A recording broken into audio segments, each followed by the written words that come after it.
YouTube? Welcome back to another Genshin Impact video.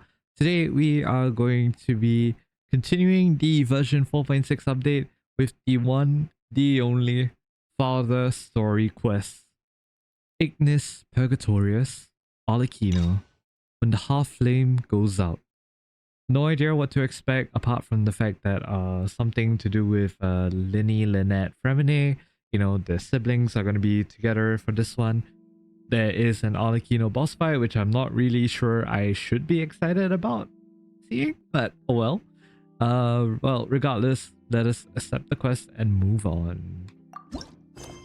Alright, enable focus experience mode to avoid conflicts with other quests occupying locations or characters. Alrighty, I mean, we're going to enable it because we are going to be wholly into this for the next few days. It's been a while since we visited Poisson. Maybe we should head over and have a look around. Ooh, okay. We're starting off in Poisson. Alrighty. We're in focus mode, so we're not going to get distracted, which is absolutely amazing. What's that title? The Child Who Doesn't Exist. Interesting. Okay. It's Linny! Paimon. Linny, my baby. He's my baby. Alright, I'm lowering the volume of the voices. I realize it's quite loud. Oh, Paimon knows that voice. It's a Linny. Over here. It's my favorite Twinkie. Linny, it's been too long. How many patches has it been?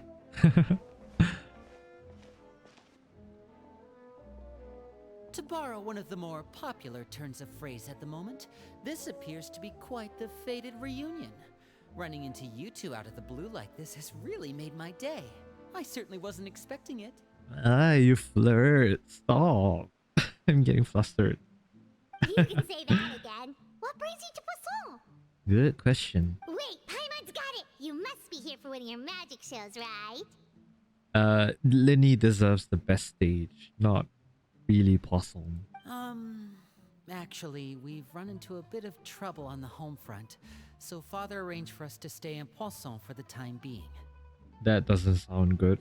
Oh, are Lynette and Fremine here too? Yep, along with most of the other members of the House of the Hearth. You may have noticed Poisson seems a bit more crowded than usual. Oh, what happened to the hearth? So you're saying nearly the entire organization has moved to Poisson? Sounds like you've run into way more than just a bit of trouble. What's really going on? Yeah. Well... Since the two of you are so curious, perhaps I can fill in the gaps. And Paimon's gonna jump. There you go. Paimon half to death. Expected, but also, hi, father. Father, you're here. You know, on second thought, maybe we don't need to know. It's all probably super confidential House of the Heart stuff, right? We totally weren't trying to pry or anything. Uh-huh. Sure, Paimon, sure. No need to be nervous. I could sense your genuine concern from your conversation just now. Of course, I can also understand your confusion. Sending so many Fatui here to Poisson, it's only natural that some might suspect an ulterior motive to be involved. Well, we are a little curious. We still have our reservations about your organization. I understand. I'm well aware you've had your fair share of confrontations with the Fatui in the past, and I can't exactly guarantee that we'll remain on good terms in the future. Fair enough. As for right now, however, I would say we have little reason to be at odds, wouldn't you agree? The House of the Hearth could stand to be more open with those who have worked so closely with us in the past. I assume that means us. As for the issue at hand, well, it hardly relates to any ulterior motive. To be frank, it all stems from a certain rumor circulating around the House of the Hearth. It's an internal matter. Oh. Why move everyone here, though? What sort of rumor? A rumor that a certain phantom child is hiding away in the House of the Hearth. Oh, the music. The music turn. Some sort of ghost story, maybe. I feel like I'm getting chills already. A phantom child? Who just hearing the name is giving Paimon the creeps. Uh-huh. You and me A both. spirit that should have long ceased to exist is lurking in the shadows of the House of the Hearth. Oh. So I decided to bring the children to Poisson before continuing to investigate the situation. I expect I should be able to track down the spirit fairly quickly. After that, it's just a matter of resolving the situation, if you will. It shouldn't be much trouble at all. Fair enough. If you're curious, or if you still have some concerns, it might be advisable to stick around for a few days. I'm sure the children would be exceedingly pleased to welcome some visitors. Sure. Lenny, I'll leave you to entertain our guests. I have some matters to attend to. Of course, Father. Linny looking as fabulous as always. Never take my eye off of you. And the cat in the background. Why are you so scared, Paimon? I couldn't help but feel intimidated during that conversation with the knave. Now that she's gone, it feels like I can finally breathe again. She also suggested that we stick around for a few days, but why? It has long been a dream of mine to invite you to our home and introduce you to my other siblings. Guys, he dreams of us. Oh my god. You're quite well known in the organization already. A lot of people have been talking about you, especially after everything with the prophecy. If you're willing, why don't you stay a while and have a little chat with us? Well, I mean, I wouldn't say no to spending more time with you. Alright. We don't have anything else to do right now anyway. But let's be clear, we're just gonna be there as guests, okay? Don't get any funny. Oh, wait a second. For your guests, that probably means we'll be treated to lots of yummy food, right? Paimon and her priorities. To be fair, I have the same priorities. I cannot judge Paimon. Of course. During our stay in Poisson, we've been helping out the locals with some fishing. We bring in quite the bounty every day. In fact, today's the perfect chance for me to show you what I can do in the kitchen. My mind went to places that should not be spoken about. Because when he said that, the first thing I thought was, do me in the kitchen. I am not sane. I am not sane. FYI, to those of you guys that are probably going to be watching this on YouTube, I am recording this at an ungodly hour, so I'm a bit high. Like, high. Let's go. Lol. I'll take you to where we're staying.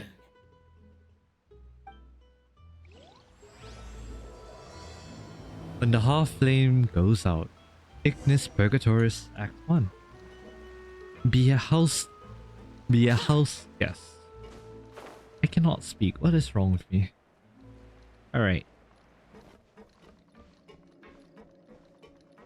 Everything sounds so eerie. I don't really like Possum, but the atmosphere is good, I guess. Oh, it's down here. Ooh. We rented this house from one of the locals to use as a temporary base. I'll come back later and tidy up a bit.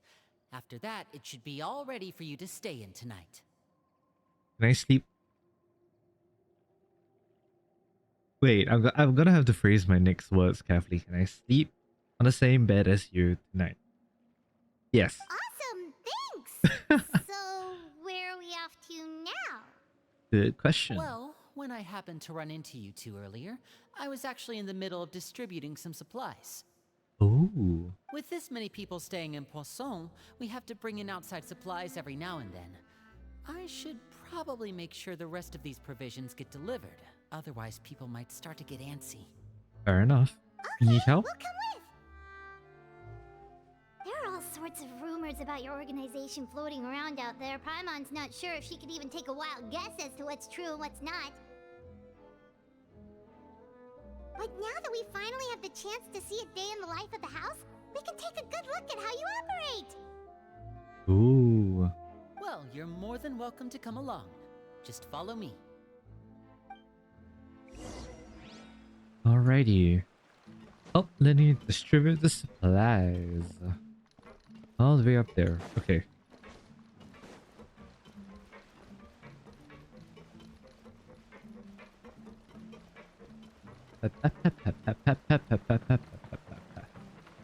But why is it that...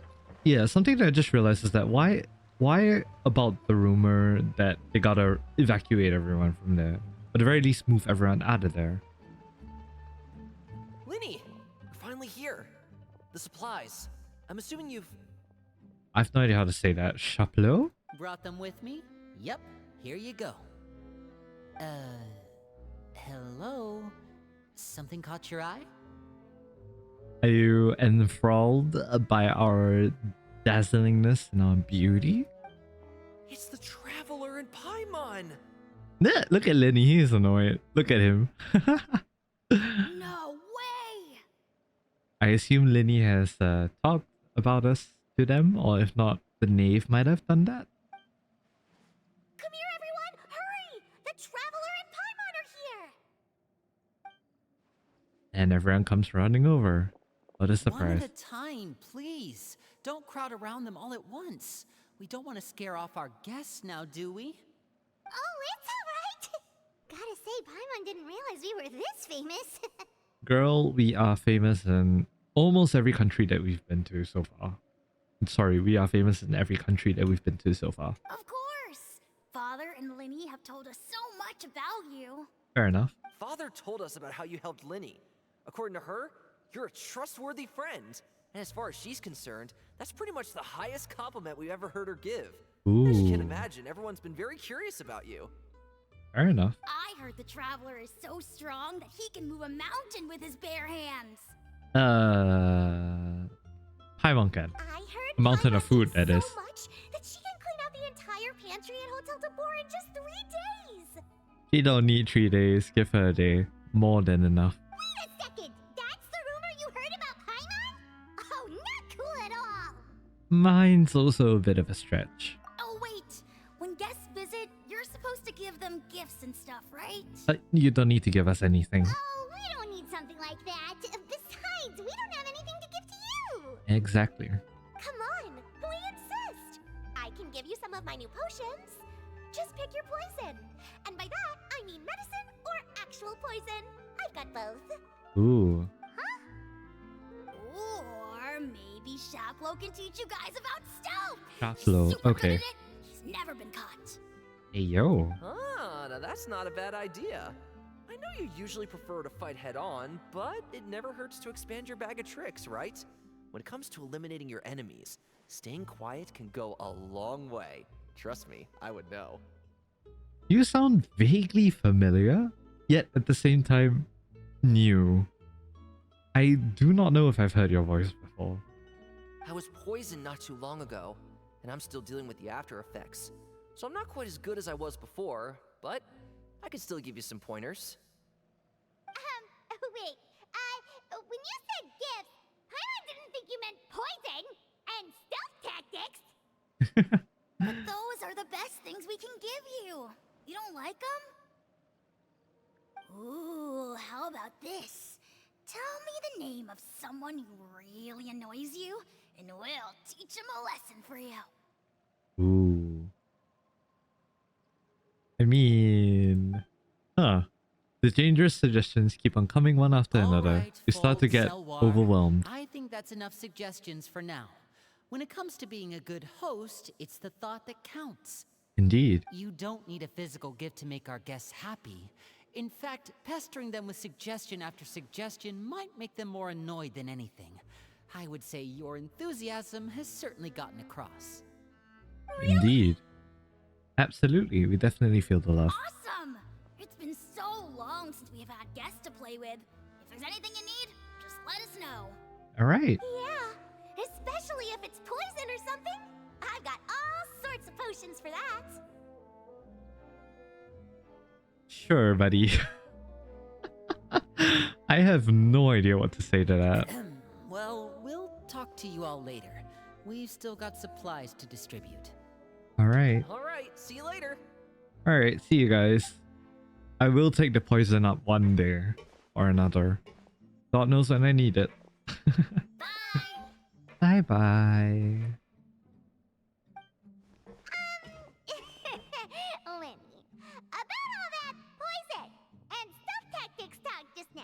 I wouldn't be opposed to it. Scared you, did it?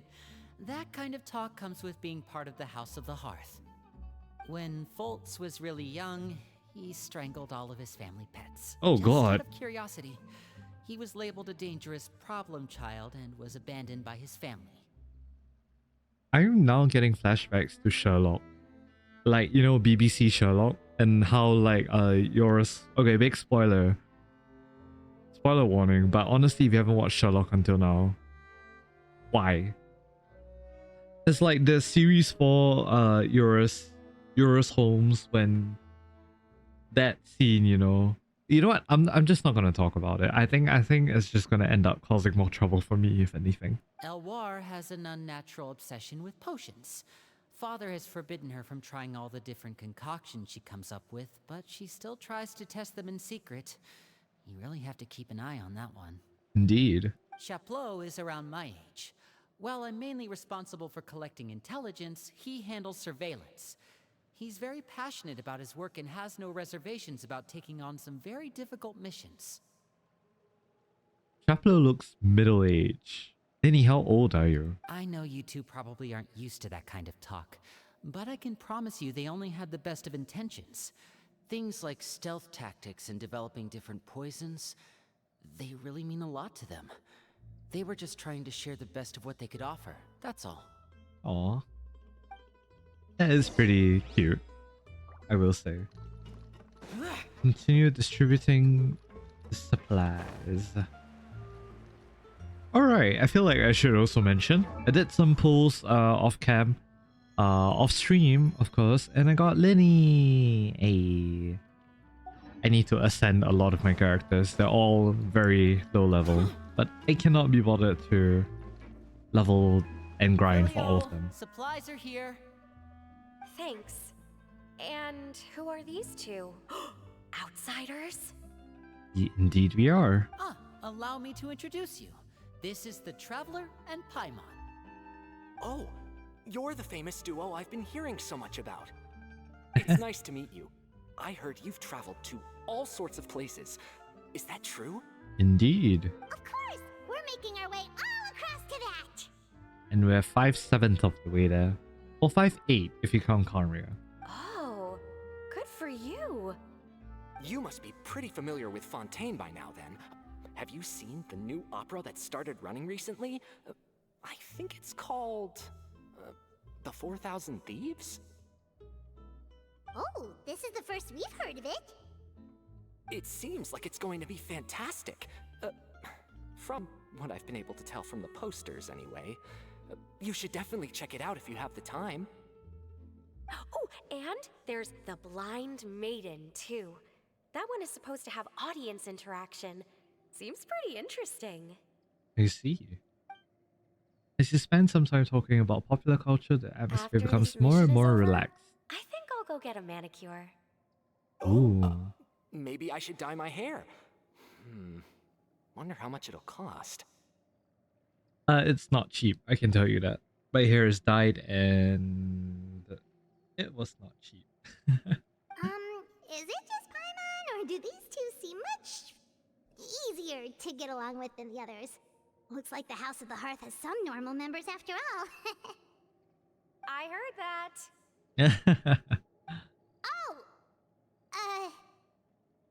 Oops. I mean, Paimon, we've been through this enough times, you know. You're gonna get caught sooner or later. I'm guessing you're referring to Foltz and the others? Yeah, we're definitely not all like them. I bet those crazies are practically foaming at the mouth right now. I'm sure they just can't wait to get back to Snezhnaya to carry out the plan. Ooh, what plan? That's enough, Filial. Alright, fair enough. Don't talk about family members behind their back, right? Whatever. Let's go. Huh. Guess this is goodbye then. If you ever have some time, we should go see the opera together. I actually would take you up on that offer. Surprisingly. You alright? Well, that's it for the supplies. We should probably head back as well. You sound so defeated. Oh my god. Well, they didn't seem too happy with each other. Seems like there could be something more going on here. We should observe for now. It's better not to pry. You're right. We're only here as guests after all. Yeah. Oh, Linny's getting super far ahead. Come on, let's catch up. Yep. Go to the temporary accommodations. Oh wait, we can talk to them. Hold on. Looks like there's more trouble in store next month, too. When will it end? Hey, just focus on the positives. At least our time in Poisson has been pretty relaxing. Don't you think? You two are sus. Very sus. I just realized that we could talk to the group at the back there, so I'm gonna do that real quick. Are they still there? No, they're not. Oh, okay. I should have talked to them before leaving them. That's fine. That's fine. We'll just head back to the accommodations then.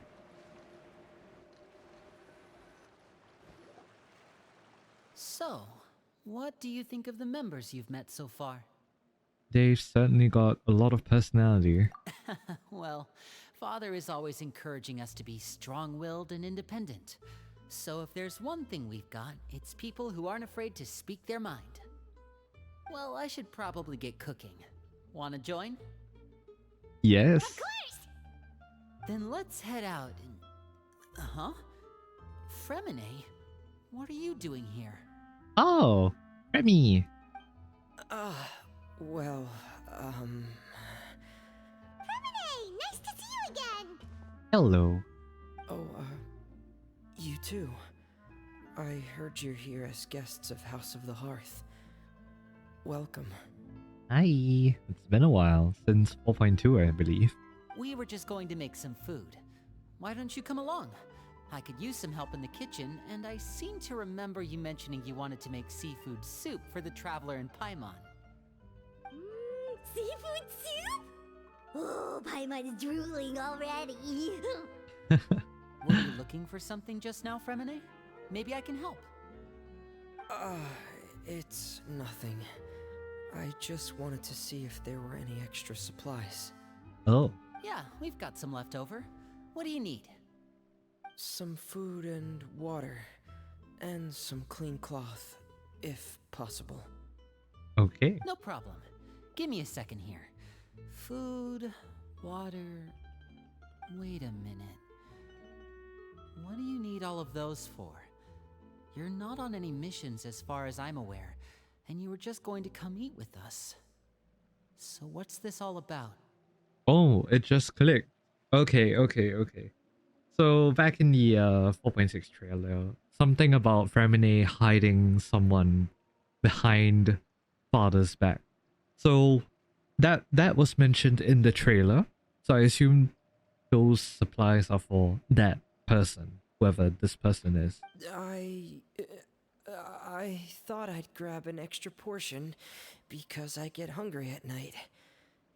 Could be because I'm growing, you know, and...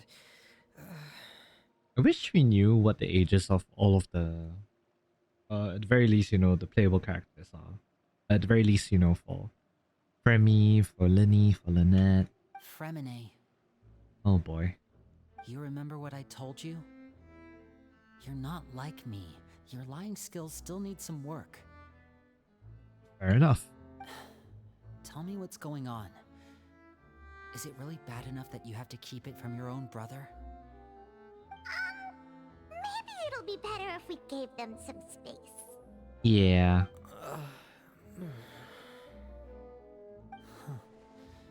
This is the first time I've seen that kind of look on your face. Whatever happened, does it have something to do with Father? Probably. Yes. Just follow me. Okay. Where to? Figure out what Fremine is hiding. They're hiding them on the boat? Isn't that like the most the most obvious place? Well, I guess hiding in plain sight is a real thing too, so I don't blame him.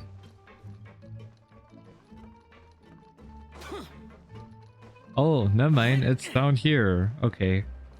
I'm just being funny. Okay. You're back! Oh, and you've brought some friends with you this time. Who are you? Hello, my name's Linny. I grew up in the House of the Hearth. And you are? Hi, Lenny. I'm also a child of the House of the Hearth, just like you. You can call me Clairvy. Wait, what? Why are you here? Okay, just in case anybody's watching this without having watched the animated short for Arlecchino, this is Clairvy, also known as the child that grew up with Arlecchino. Or Perue. Clairvy? It's nice to meet you.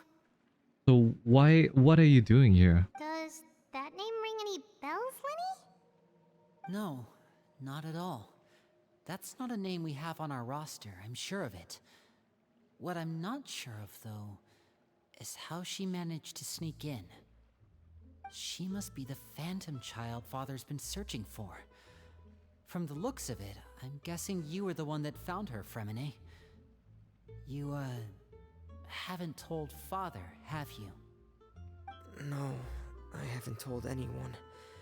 I've just been keeping her hidden. For how long? About half a month now. Holy shite. Half a month. So ever since we got to Poisson, then, do you have any idea what you're doing? I know what I'm doing. Really? Because from where I'm standing, it looks like you're hiding the very person Father has been trying to find. If Father finds out about this, everyone involved is going to be punished. Oh boy. You know the rules of the house, Fremine. I know you do. Father doesn't tolerate any form of betrayal. So why are you doing this? I've thought it through. And I just can't hand her over like that. Do they... Okay, so clearly they're not aware of Arlecchino's past. Which makes sense, because why would she need to divulge that? But, okay. Linny, don't you remember last year? Sheplo nearly died after getting poisoned during that one mission. He wasn't able to get back before the poison started taking effect, and not a single person was there to help him. That night, while I was sleeping, I heard a voice telling me to go save him. I opened my eyes, but I couldn't find the source of the voice. I thought maybe I was just hearing things, but I went to look for him anyway. Luckily, I got there with enough time to save his life.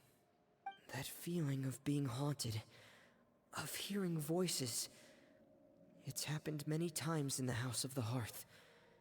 I'm sure you've noticed. So what you're saying is, that was her? She was the one who spoke to you that night? Clairvy's acting like a guardian angel for children of the House of the Hearth. Unless there are other spirits roaming around the House of the Hearth, I don't think there's any other possibility. Interesting. If Clairvy were our enemy, it wouldn't matter whether she was a spirit or an actual child. I would have acted without a second thought, because that's what Father ordered us to do. But she's been living with us, helping us from the shadows all this time. I think that makes her family. But just how long has that been going on for? I couldn't just hand her over to be dealt with. Not when there's so much we still don't know. So what's your plan then? You can't keep her here forever. Someone is bound to find out eventually. And use it against you. I haven't thought that far yet. I don't want to disobey an order from Father, but I also don't want to put Clairvy in danger. Come with me. There are a couple things I'd like to say to you in private. Oh boy.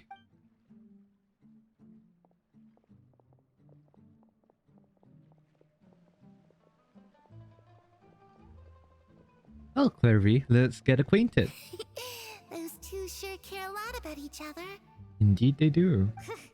Well, they got a funny way of showing it. From where Paimon was floating, it sure seemed like they were about to bite each other's heads off. No way! They have a really deep bond. I could tell right away, because I also have a friend like that. Name? What is her name? Just don't know how long that kind of bond can last. What do you mean? The darkness in the house runs deeper than you can imagine. No one can get out alive. That is very dark coming from a child. I'm sorry, Lenny. I really didn't mean to drag anyone else into this. Oh, really? You didn't mean to? 'Cause I, for one, wish you did. Oh. Huh? What do you mean? You know, when we were younger, you didn't call me Linny. You called me brother, just like Lynette. We grew up together, the three of us. We were all orphans, all rescued by father. Of all the siblings in the House of the Hearth, I think our bond was the closest. Later on, when you started calling me Linny, I wasn't actually surprised. After all, Lynette and I are related by blood. We've had to depend on each other to survive long before we joined the house. Lenny, The darkest and most difficult moments of my life happened before you and I had ever met. I'm sure that's true for you as well. Even so, Fremine, we've stood by each other for all these years now, and to me, that means more than blood. Damn. You and Lynette are the most important people in my life. No one can replace you. So I won't let you face anything alone. Not if I can help it. Ah, caring brother. Goddamn. Looks like things are getting kinda heated between Linny and Fremine. Maybe we should go check on them. Give them a bit of time. Or not. Oh, it's raining. I should put my clothes away. Ow, we're underground.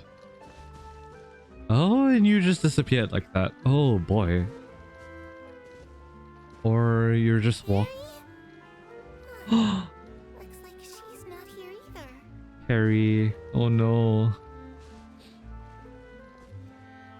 Do you have anything more to say, Clervy? Food. It's time to eat. Are you gonna eat? Or is that it? Hey, you're still solid? Whoa, where am I going? Holy crap. Ah, okay, never mind. Hey, you two! Hope we aren't interrupting anything. Like a fight, or... I'm on. Oh, wait a minute, Fremine. You're not crying, are you? Is everything alright? Everything's fine. Thanks for asking. Damn. Well, we're all friends here, right? We've been through so much together, so if there's anything we can do to help, just say the word. It's just a small family dispute. It's not something our guests should trouble themselves with. In fact, it might be better if your stay ended here. Oh no. But sometimes having guests around can come in handy. What are you getting at, Traveler?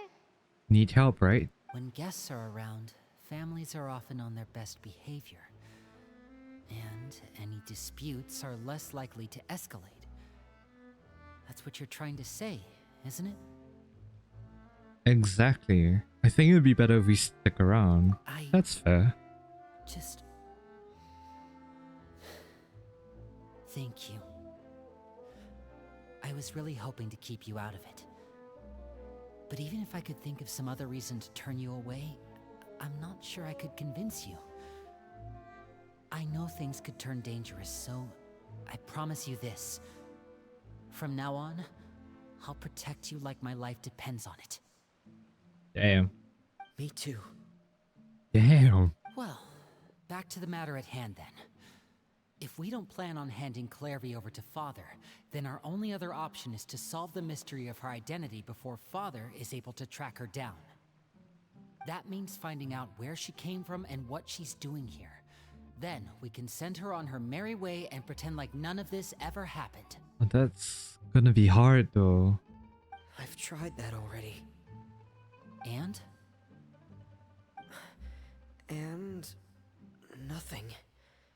I tried taking her somewhere really far away, but after some time, she just reappeared. She even came with us all the way to Poisson. It seems like wherever the house is, she follows. Damn. I don't know much about spirits. Do you two have any ideas? Let's see here. Paimon remembers hearing something like, if you fulfill a spirit's last wish before they died, they'll let go of whatever's keeping them here and return to the ley lines. That sounds very true. Oh, it's just that Paimon doesn't really remember where she heard that, so it's not guaranteed to work or anything. Well, sounds like it's worth a shot. Guess that means we should go ask her about her wish. But first, Fremine, I need you to promise me something. Oh? What is it? I need you to promise me that this will stay between the two of us. We're the masterminds behind this whole thing. No one else gets involved. Can you do that for me? He doesn't want to involve the net or get anyone else in trouble, because if it backfires, it's going to blow up in their faces. Understandable. Of course. I promise. All right. Then let's seal the promise just like when we were kids. Fist bump on 3. Ready? 1, 2, 3. Join in. Or not. I swear. Lynette, where did you come from? Good morning, gamer. Welcome to stream. The music. Of course. Whoa! wait, hold on. Okay. I'm taking a screenshot of this because Lynette is so funny right now. Lynette! It scared me. Also, not wholly unexpected. But what a surprise! What brings you here, dear sister? I love their expressions. And, when exactly did you get here? Oh, this is so funny. Oh boy. He is in trouble. You're an idiot, brother. Indeed. And you too, Fremine. And us?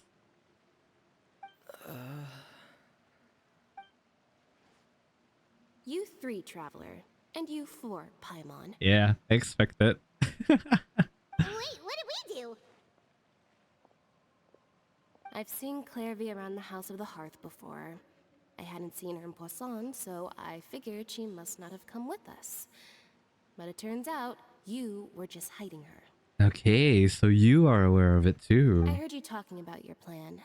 Rather than steering clear of the situation, I'd rather fully join in. Damn.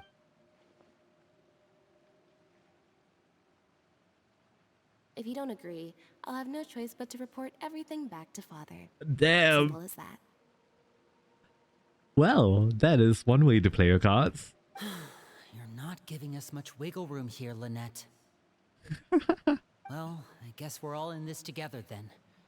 After we talk to Clairvy, we'll figure out our next move. There's no time to lose. Let's go. Ask about Clairvy's origins. Oh, he's still here with the food. I'm full. Thank you for bringing me this food, you guys. You have not touched it. She said she's full, but the food doesn't look like it's even been touched. Well, she is a spirit after all. She can't really eat. That's right. Based on what I've been able to observe, it doesn't seem like Clairvy can interact with the physical world at all. But the spiritual world... Still, when she's presented with food, she'll always linger around it for a good little while. Maybe, in her mind, she really is eating those things. Huh. Does she know that she has already passed away? I've tried to ask her, but she didn't answer. My guess is that she's just as confused as we are. Or Maybe she couldn't understand the question at all. And we know how she passed away. God damn it. Clairvy, if you've got some time, I'd like to ask you a few questions. Sure. Oh, another new friend. Hi, I'm Clairvy. Hello. Clairvy, how did you join the House of the Hearth? You're gonna hear about a mother. Huh? Isn't it the same for everybody? The knave brings you here and then you can't leave. It's just that your name, it's not on the roster. Oh And I've boy. never seen you before. The roster? Oh, I get it now. I think there might be some things you don't know about this place. The people in charge, they're not as nice as they look. They say they keep a roster, but it's not complete. There are a lot of people who aren't on it, and never will be. Oh. In this house, some people are family, and other people are just test subjects. Oh Those god. kinds of people aren't ever going to get a place on the roster. Unless it's the roster of people who've been executed. Just want to stress again that all of this sounds absolutely haunting when coming out of the mouth of a child. Just saying. Wait, does that mean the knave... She... Is there anyone that can vouch for you? Perry. She's my best friend. She's the only one I trust in this place. And Heart's thing is back again. Ouch. Have either of you heard of that name before? No. Me neither. Clairvy, Perry. Neither of those names are on the roster. But it seems like she's telling the truth. Either that, or this kid's already got a bag of tricks bigger than mine. Maybe we should try a different approach. Clairvy, do you have a wish? A wish? It can be anything you want. Just imagine. It's your birthday, you're blowing out the candles, and your wish is...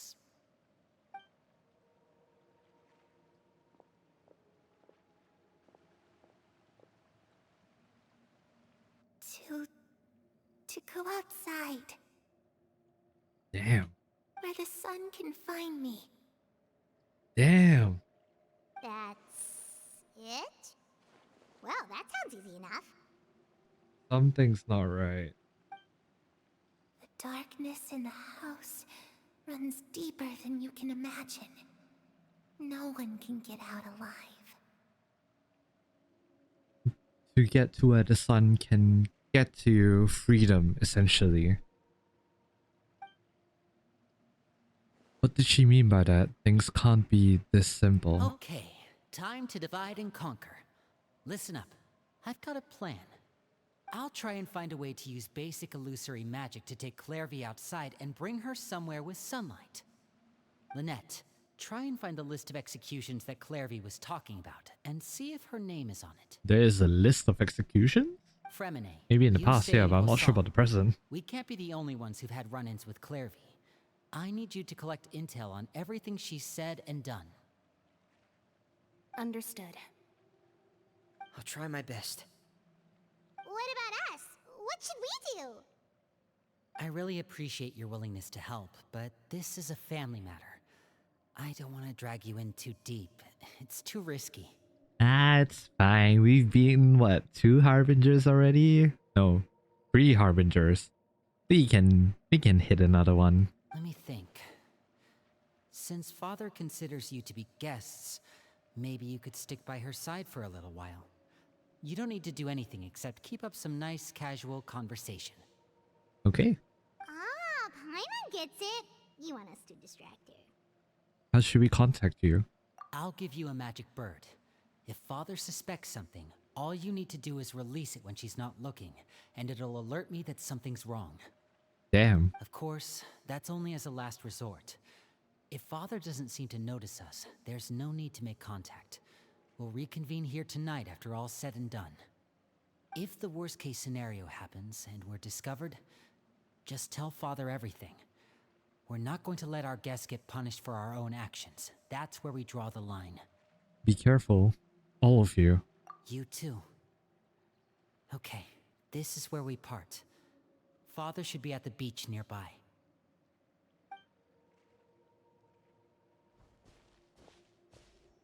Okay. I really hope this goes well. No, it has to go well. That's the only way this can get resolved. Damn. Damn. Childhood doesn't exist. Sea breeze rendezvous. We can continue speaking to Linny and Clairvy. Clairvy, I'd like to take you somewhere. Is that okay with you? Sure. Where are we going? Okay. Oh, the food got removed. Probably by Paimon. I wonder if the rest of the siblings are around. Maybe we can go up. Take the slightly longer route just to see if maybe there's a chance to talk to Fremne or Lynette.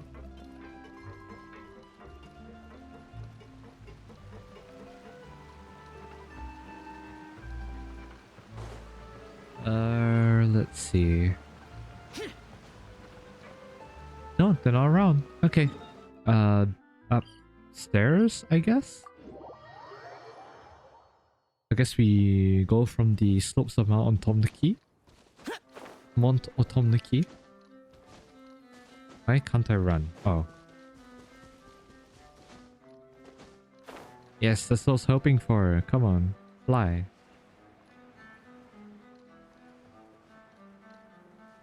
R.I.P.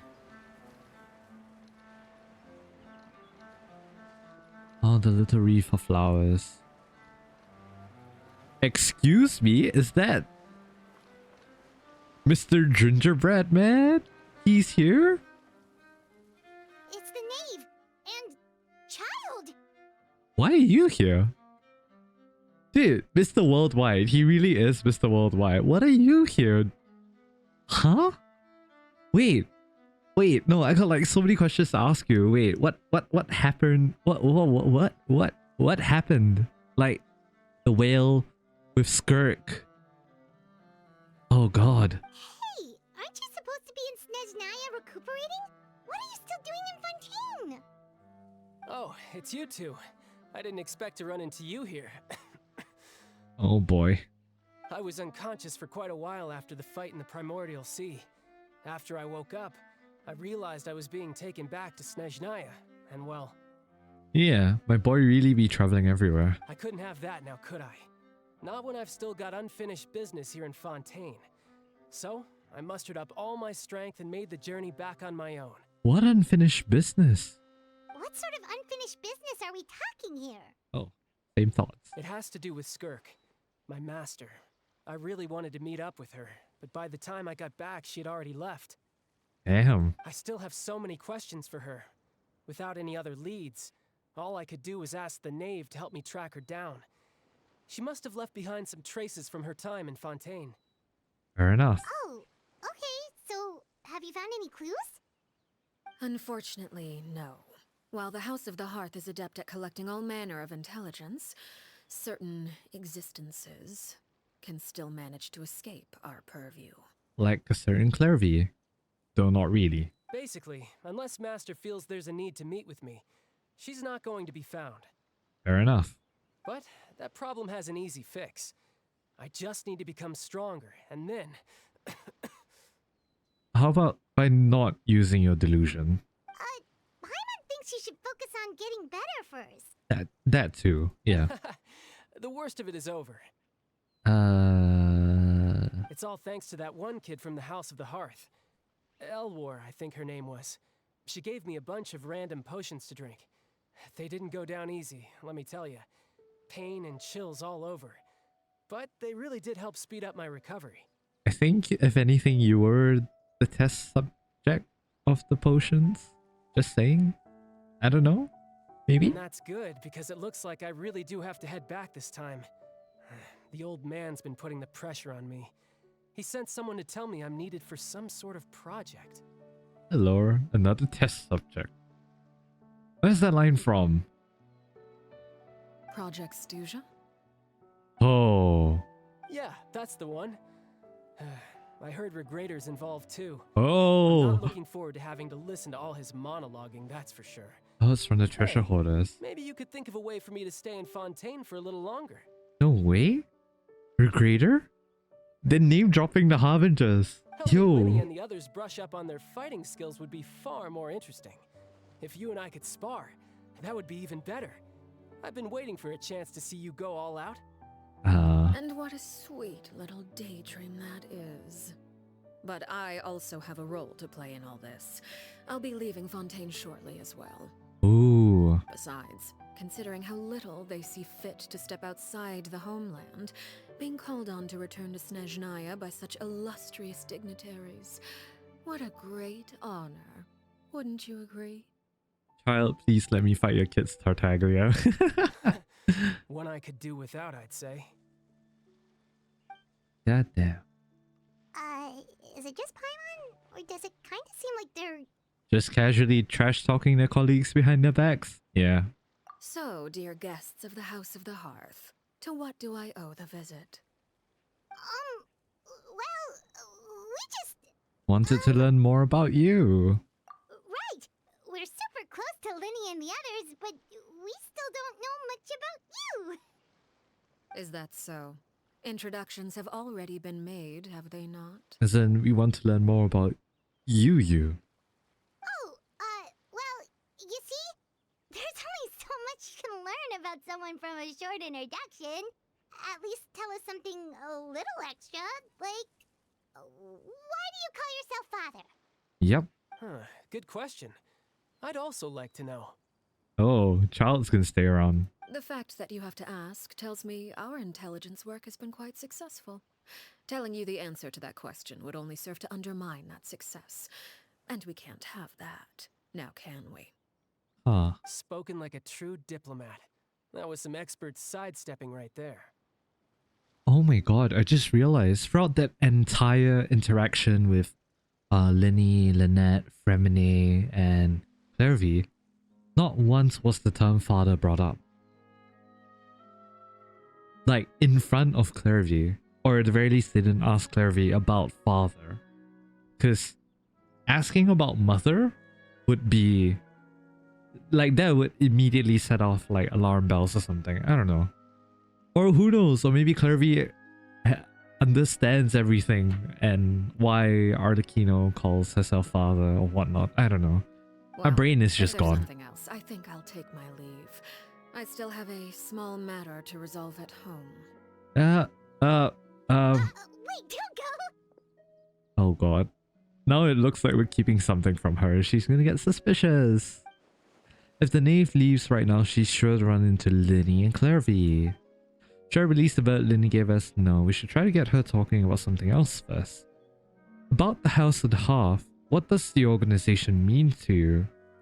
She probably knows already, I'd yeah. also like to hear the answer to this. And she's gonna dodge it again. I've met some of the members of your organization, and they all seemed like really good kids.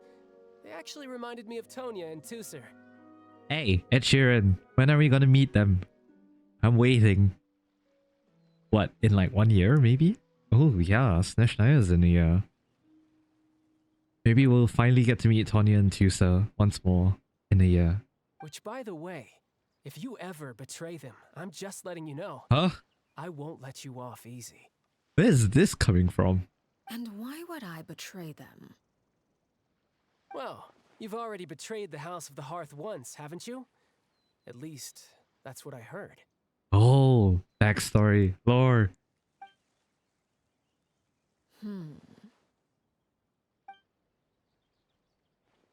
Okay, I admit.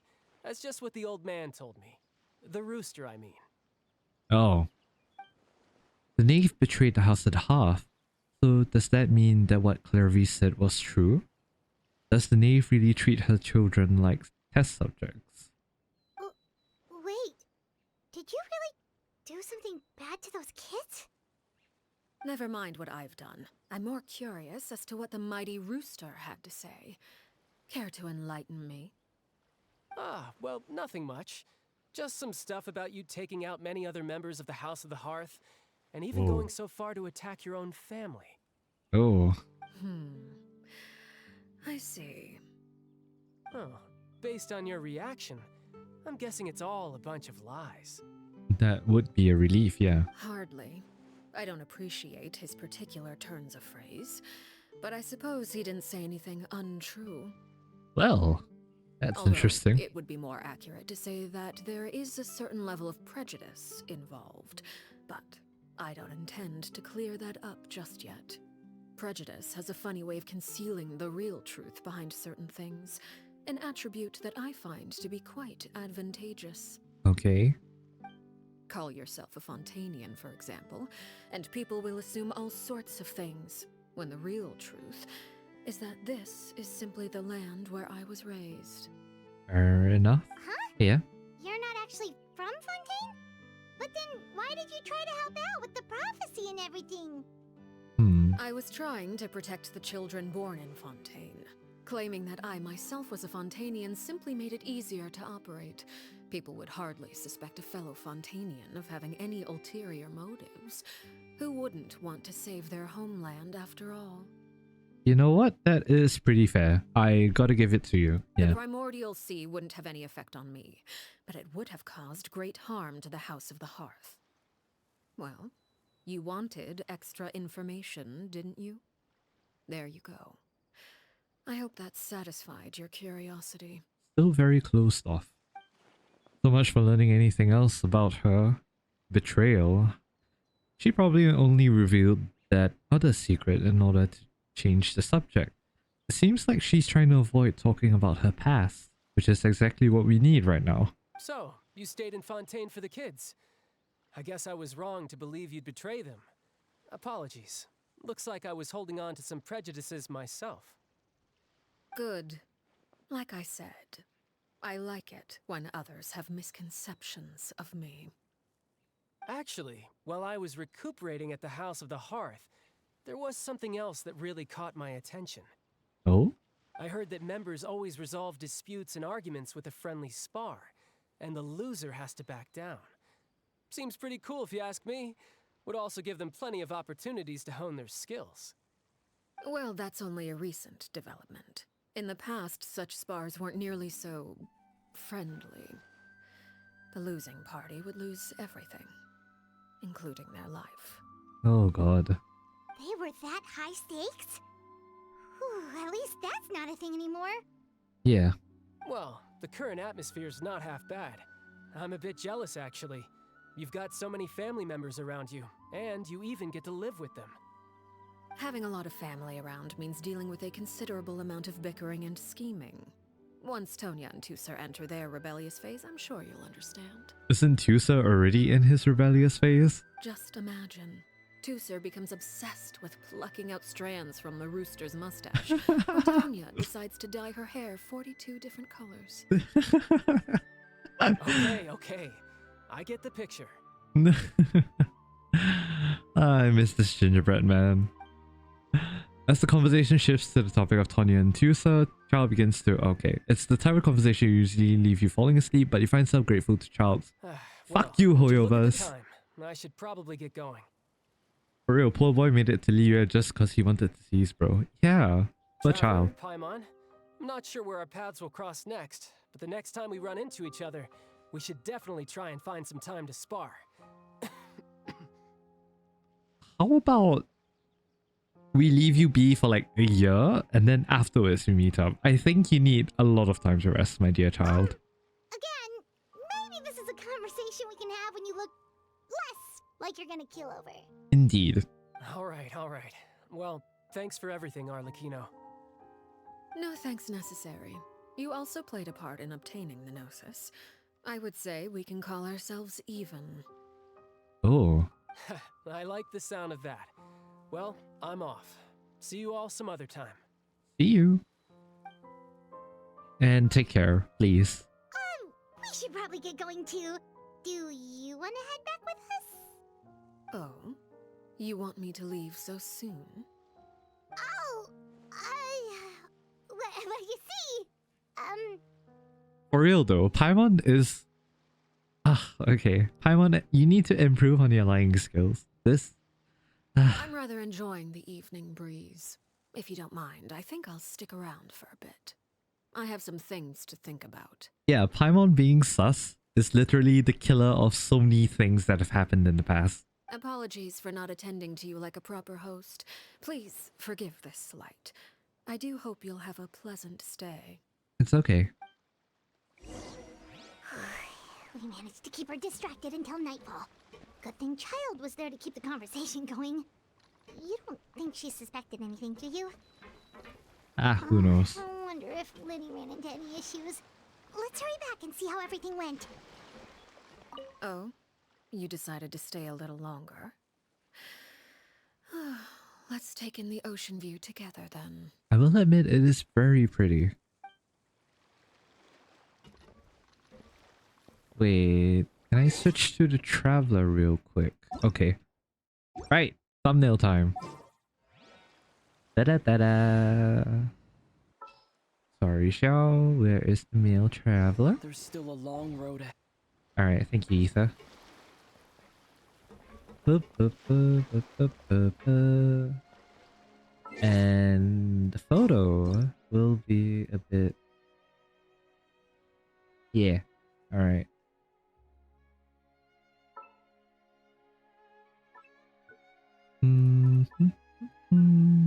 Oh, no. Better take it quick. Alright. Before the color changes. Tonight, okay. Alright. Return to Poisson, and before that I should change my characters. What? Oh. Loading interrupted. Ah. You called? Indeed. Alright, back to Poisson. In the depths of the... underground. I don't know what I'm saying.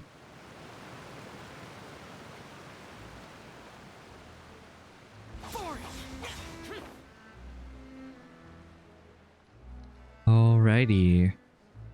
3 of you are together again. How nice.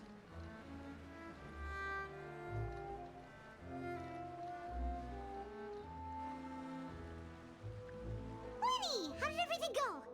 Hello. Well, long story short, we ran into a small issue. Clairvy can't go into the sunlight. What do you mean? Everything was fine at first. She followed me up to the surface just like I told her. Uh-huh. But as I led her out of the shadows and into the sunlight, she vanished. Oh. I turned around and there she was, standing at the edge of the shadows, silently watching me. Huh. Maybe she's afraid of sunlight, or... No, it wouldn't be her wish if that were the case. Yeah.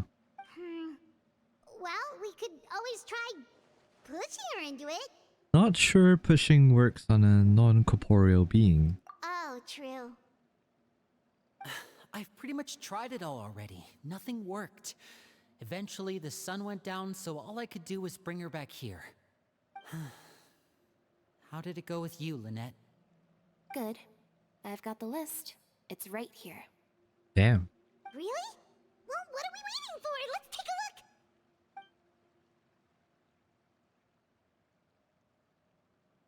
Oh, that's a lot of pages. Oh, it's gonna take forever to get through it all. Where's the control F when you need it? We can each take a section. Here. Alrighty. La Pouillade, L'Endroit, Chambel, Horaire. Horaire. L'endroit. La Pouillade. Janvel. Sorry for butchering it. Oh, yikes. That Horaire guy has a huge scar on his face. He's kinda giving Paimon the creeps. Ah, I've met him before. The scar is from an injury he received during a mission. I still remember him joking with me about it. He said any future lover would take one look at him and then lose all interest. Did he say anything else? Well, I asked if there was someone he was interested in. He said no, and that's where our conversation ended. Huh. It was only later that I learned he really did have someone he liked. He risked everything to escape so he could be with her, but it didn't work. One day, Father asked to see him, and, well, I never saw him again after that. I have a rough inkling of what's going on. So although I have a little like inkling that instead of an actual execution, given what we know from Arlecchino's character teaser, and also from all of the things that we've seen from her from the animated short, it should be obvious that the execution list is there just for admin purposes. The real thing that would have happened is Arlecchino helped him to escape. At the very least, that's what I'm thinking. I'm not sure if I'm wrong, but that's what I'm predicting. So we'll see what carries on from here. Wait, so that means the knave, she... But the fact that Traveler and Execution is actually a list of children to visit Arlecchino told me herself, real lol. Yeah, you see, the thing is, we as the outside player know so much more than what the people, the characters in the game do. So it's understanding this from their point of view. It may seem cruel, but it's just one of the rules of the house. Betrayal is not to be taken lightly. We know too many secrets to come and go as we please.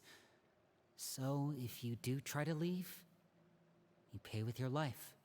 Maybe pay with your life is sort of like a play on words. So you pay with your current life, but you don't pay it with your actual life. You get a new life, you're sort of reborn and whatnot. House of the Hearth. I don't know. A solemn atmosphere descends over the group as you look through the list of names. However, Clervy is not one of them. Well, that's not too surprising. It doesn't seem like this list is complete. It only contains records dating back around 5 years. Let's shift our attention then. Fremine, were you able to find anything out? From what I remember from like watching lore videos or whatnot, Arlecchino has assumed the position of the knave for about 10 years.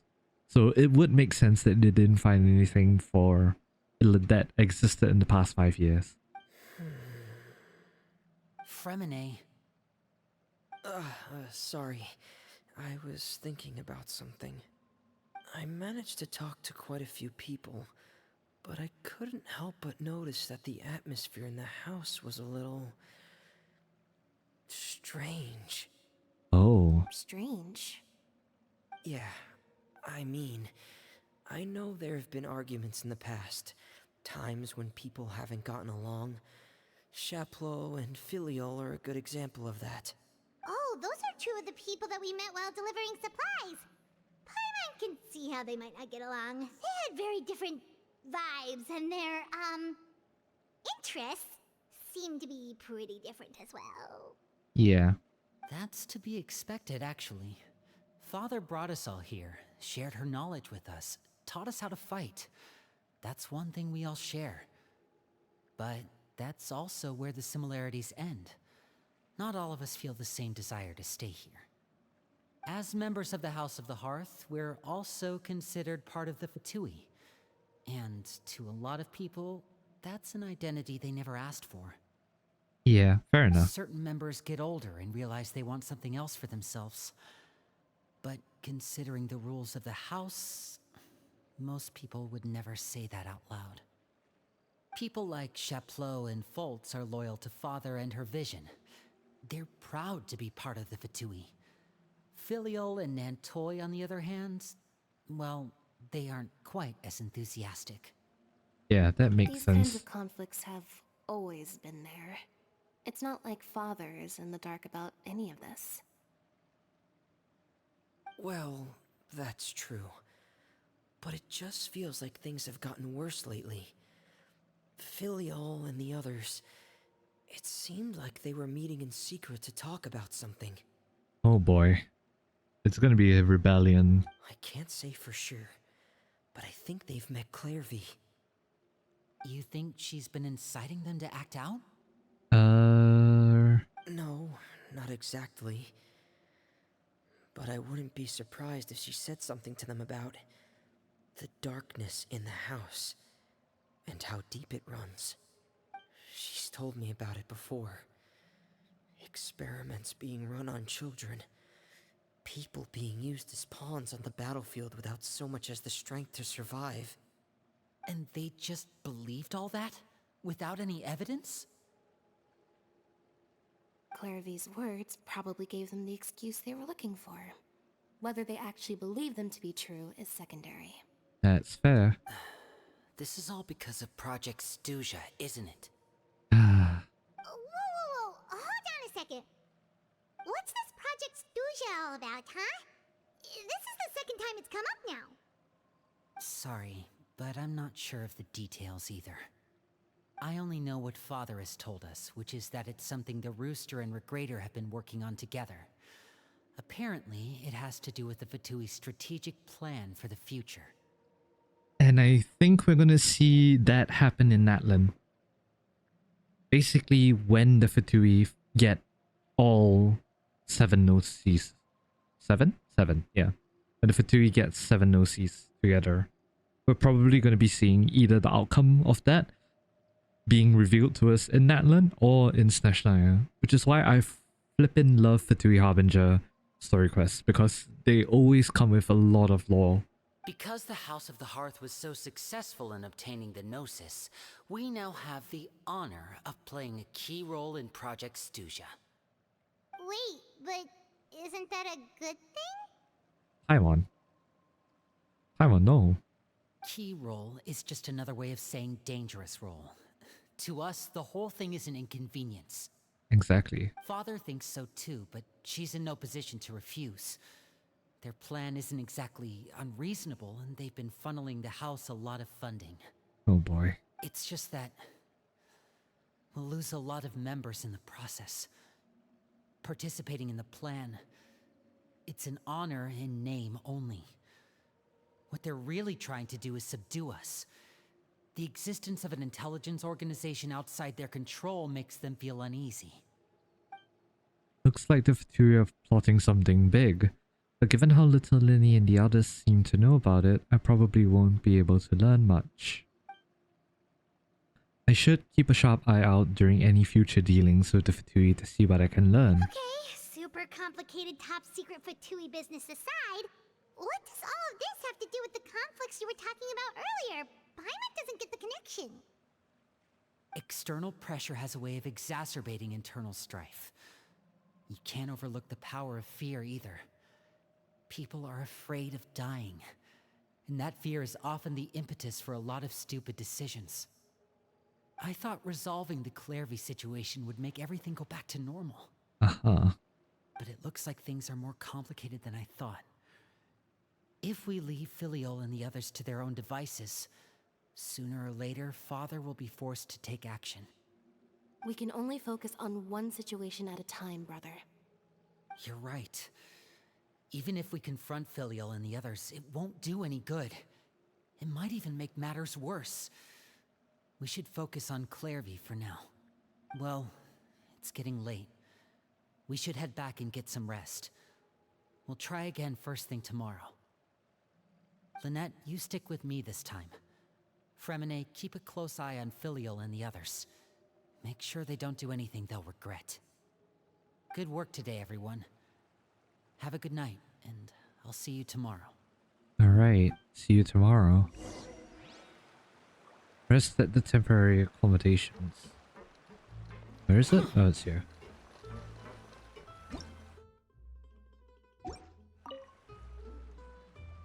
Your mind races with all sorts of thoughts. You try to rest, but you can't seem to sleep. I'm always looking forward to an early night, but she can't sleep at all.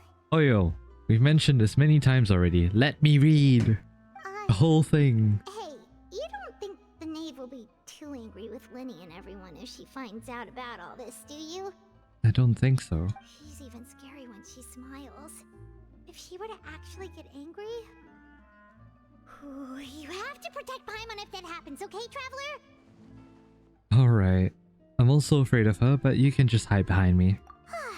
Trust is effort, Traveler. Look!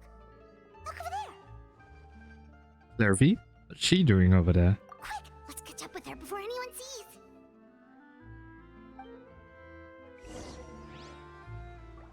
Alright, follow Clavy. Where did you go? You went up.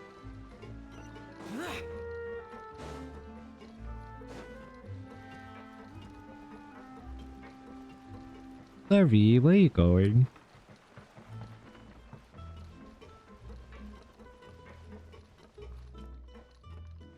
Over there!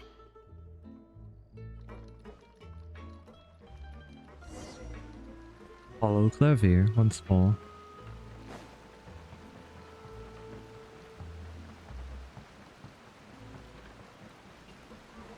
Oh, where is she going?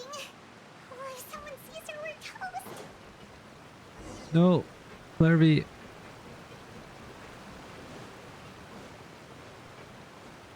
Ah, crud. I ran out of stamina. Damn it.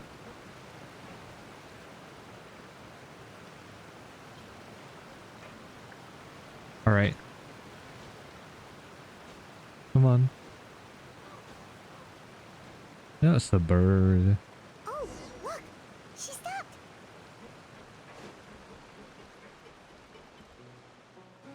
Larvy.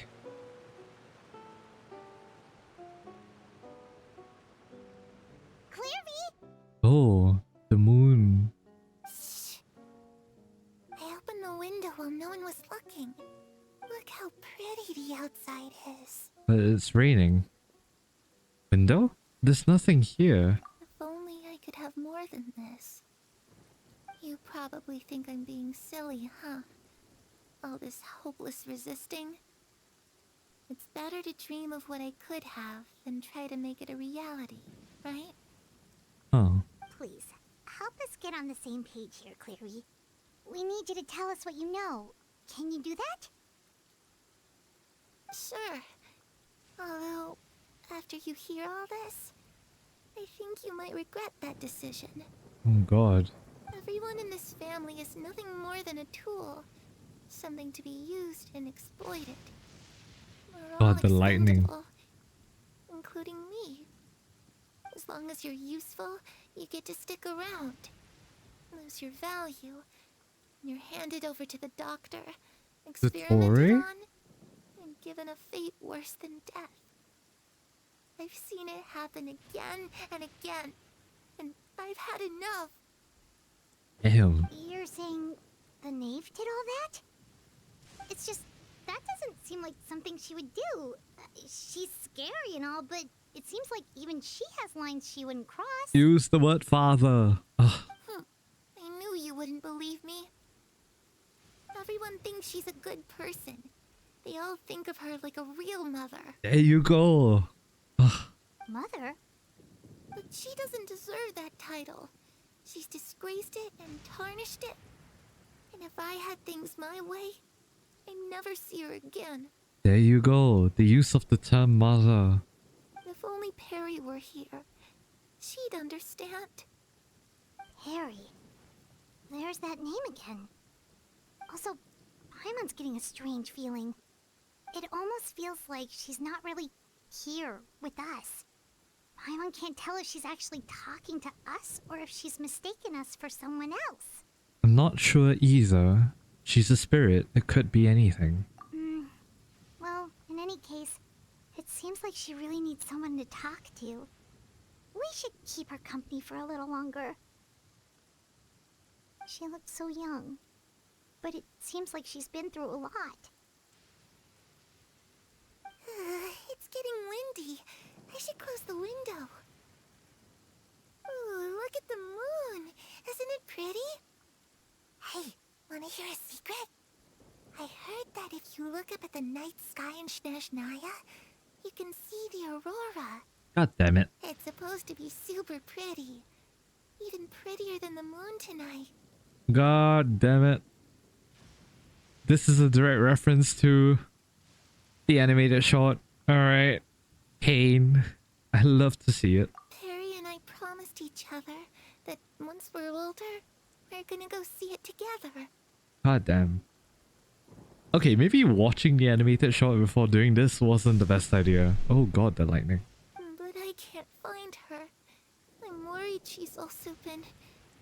No, that wouldn't happen to her. She's special.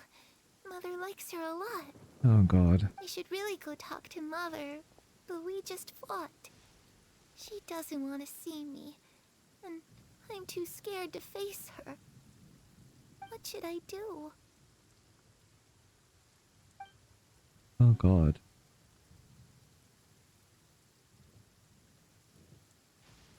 And she's spawning their own content? Yeah. After some time, Clevie seems to come back to herself. She gives a weak smile and leaves on her Mother own. really doesn't understand what's going on with her. I don't think it can really be considered spoiling their own content. I think it's more of a... We're giving you context, but we're not giving the character context. So you know what is going to happen next, but you can't do anything about it. Like, realistically. Well, let's head back. We've got an early morning tomorrow. And I think maybe the night passes. And I think maybe the whole point of it is to make you feel the pain even more. Let's go ahead with the plan. Before we do that, I have a question. Oh? What is it? Have the knave and the doctor ever worked together? What makes you ask that? Well, we kinda ran into Clairvy last night, and that's what she told us. We met the doctor back in Sumeru. He's super dangerous, and he's done all sorts of bad things. Yep. It's possible that Father and the Doctor have had certain dealings, but I don't think Father would work with him. We're not really on the same side, so there's not a lot of trust between them. That doesn't exactly set the stage for a successful partnership. That's good. I did hear, though, that when Father first became a Harbinger, the Doctor offered to work with the House of the Hearth. Father rejected most of his proposals, except for one. It had to do with some sort of secret experiment. Oh boy. Secret experiment?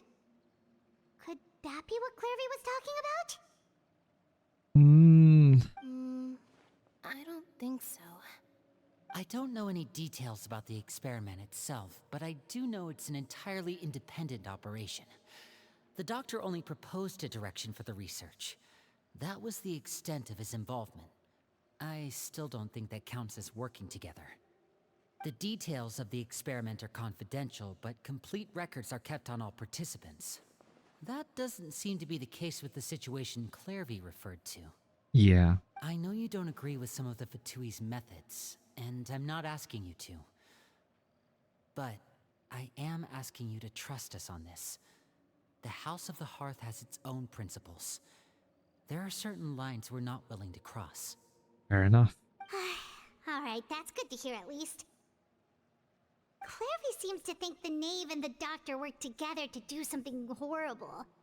If that turned out to be true, Paimon doesn't know how he would even face you guys. It's just that it doesn't seem like Clairvy is lying either. Mm-hmm. The easiest thing to do would be just ask the knave directly, but Paimon doesn't think she'd tell us. Funnily enough, I think that asking her directly would probably be the best thing you could do in this situation. But that is only given the fact that we understand everything from beyond whatever the characters know. Let's focus on the plan for now. Father didn't come back last night. She's probably still near the shore. We'll be counting on you to distract her. Lynette, you're with me. Fremine, you know what to do. Be on your guard, everyone. Alright. Alright, let's get to it.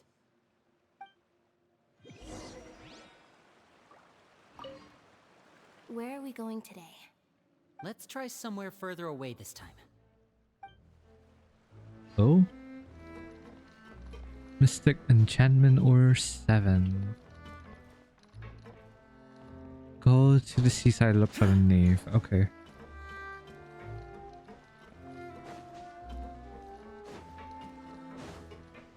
Rage still here. I doubt we're gonna find any of the others anywhere around here. Yeah, this whole place looks empty. Okay, then back to Mont Automniki.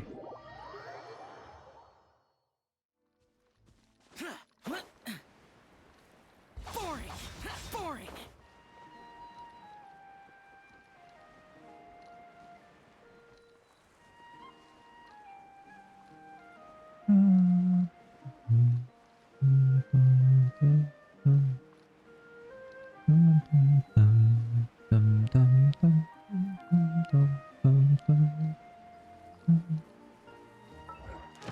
Hold on, I just realized.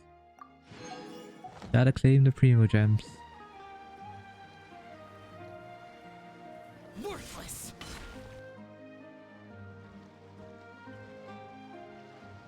Ah, it's you two again. I must say, you look a bit pale. Did you have trouble sleeping last night? Nah. A little. Perhaps if you had less on your mind, you'd be able to absolve yourself of such troubles. True. So what are you planning to do now? Catch up on some sleep? Or should I give you some time to rack your brain for a topic to discuss before I ask any questions? Hey yo. Although I must profess to being curious. Without child here, how do you plan on distracting me? Oh, she knew. She knows. Us? Distract you? A good one. But I won. no, You're not helping. we were just... Yeah, she already knew. Looks like you could have used some extra time to think. No matter. If you don't have any other plans, why don't you accompany me somewhere? Oh. Don't worry. I'll be sure to steer clear of any scheming children. What are you planning? The ocean breeze is sure nice today. So you know everything then? Children always think they can hide things from the grown-ups. But nothing gets past me. Least of all a little scheming. I think I'll let them have at it for a little longer. I can be very patient. Fair enough. Well, I'll leave you to think things over. If you're so inclined, meet me outside the Palais Mermonia. Oh. Good things come to children who do as they're told. So I do hope you decide to tag along. Oh god. If only for your friends' sakes. That is very ominous. That is very ominous. Do? She clearly knows about everything we've been doing, and Paimon doesn't think it'd be a stretch to say she was threatening us just now. We should release the pigeon that Linny gave us. Oh, good idea. Hopefully he sees it in time. Well, we should probably head to the Palais Mermonia. Paimon doesn't want to find out what happens if we don't show up. Based on what the knave was saying just now, it sure didn't seem like it'd be anything good.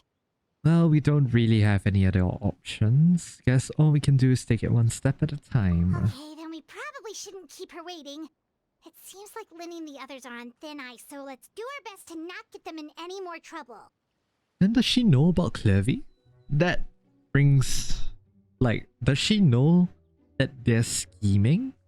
Or does she know that Clervy is involved in this? Because I don't know what she would do if she realizes that Clervy is a part of all of this.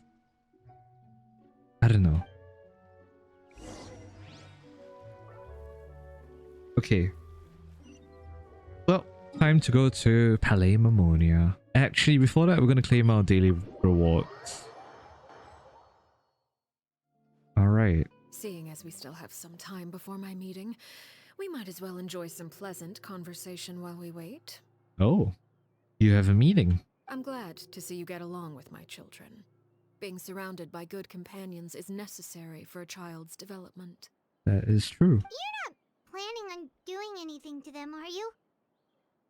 I assume you're referring to Lenny, Lynette, and Fremine.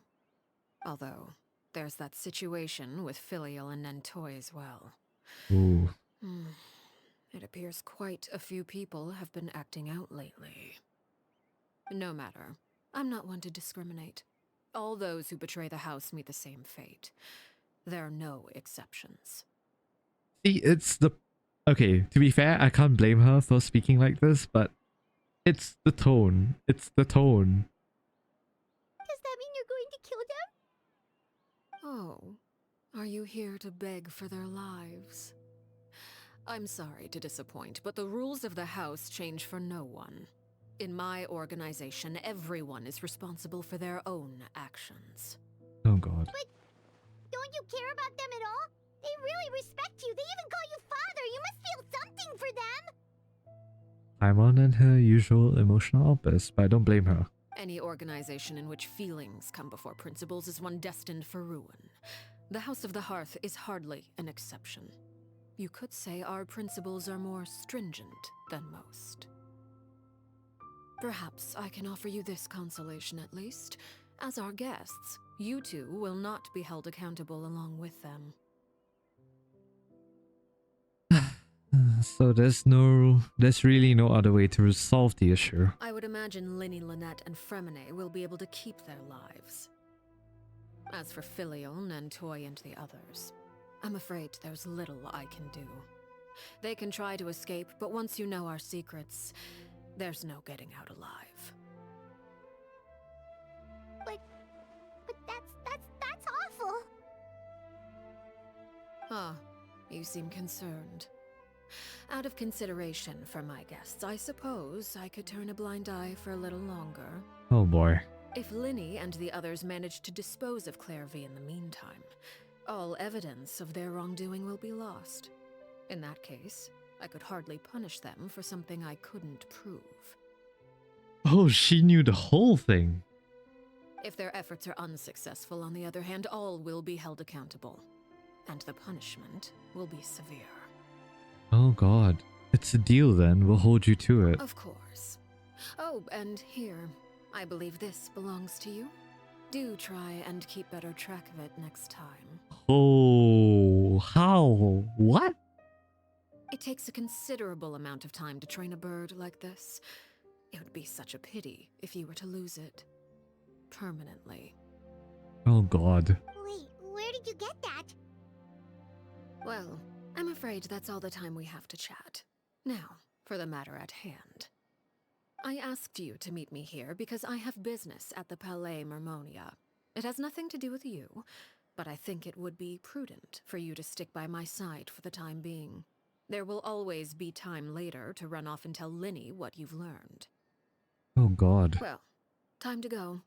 Looks like we wrapped things up just in time. Oh god. Damn. Follow the knave to complete the negotiations. I have a feeling this is not going to end well. Oh god. Okay. In Nervalette's office? Okay. Hi Nervalette. I missed you.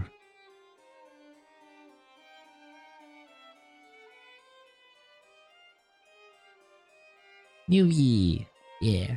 My favorite dragon. While, Monsieur Nervalette. My favorite Genshin dragon. I must say, I wasn't expecting my meeting request to be approved quite so quickly. The Palais Mermonia operates with an efficiency worthy of admiration. It is only right that an esteemed diplomat such as yourself should be afforded the proper level of respect. Ah, I missed that voice of yours. Although, if I may speak plainly, I must confess that I did not anticipate we would have the occasion to meet again after presenting you with the Gnosis. I see you brought the Traveler and Paimon with you as well. If I may inquire as to the purpose of your visit. I'll be departing Fontaine shortly. There is, however, an outstanding matter that I would like to see resolved before I go. It requires a rather lengthy explanation, I'm afraid. So I took the liberty of explaining everything in this proposal. Please review it at your leisure, Monsieur Nervalette. I have an inkling as to what that proposal will contain, but go on.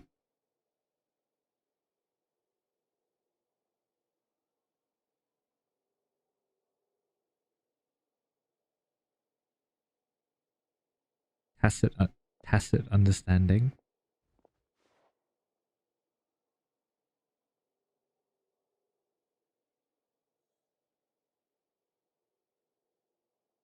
Ah, nice cup of tea. Something I desperately need at the moment, actually. I understand your request. However, at the risk of causing offense, I must admit that I fail to see why you would wish for such a thing. Okay, I can roughly guess what it is. I heard you have a certain fondness for water tasting, Monsieur Nervalet, so allow me to use water as an analogy. A family is like a large body of water with countless rivers flowing in and out. As someone who watches over this system, I would hope that each river that flows from the source will eventually reach the ocean. Mm-hmm. Of course, objectively speaking, I know this is impossible. Most of the rivers will dry up along the way, disappearing into the ground and leaving nothing but a barren riverbed behind. Not all rivers are destined to reach the ocean, but I would not see their existence rendered meaningless. I believe the water that flows within them is simply meant for a different destination, like a field in need of irrigation. Or perhaps the glass of a certain water-tasting enthusiast. Mm-hmm. Did you get any of that, Traveler? Kind of. Your words paint an optimistic picture indeed. Allow me to remind you, however, few among us are willing to sip from a glass filled with tainted water. Among Us. Yeah, this actually makes sense. I'll explain it in a bit. It may have been tainted at one point in time, but not to worry. I'll make sure it's strained of all impurities and returned to its cleanest form. In this case, she's referring to the children of the House of the Hearth. Whatever plan that she gave to Neuvillette, it's something to save the children of the House of the Hearth. As to what it contains, I'm not sure, but something probably about reintegrating them back into society or something. Or at the very least, that's what it seems to be.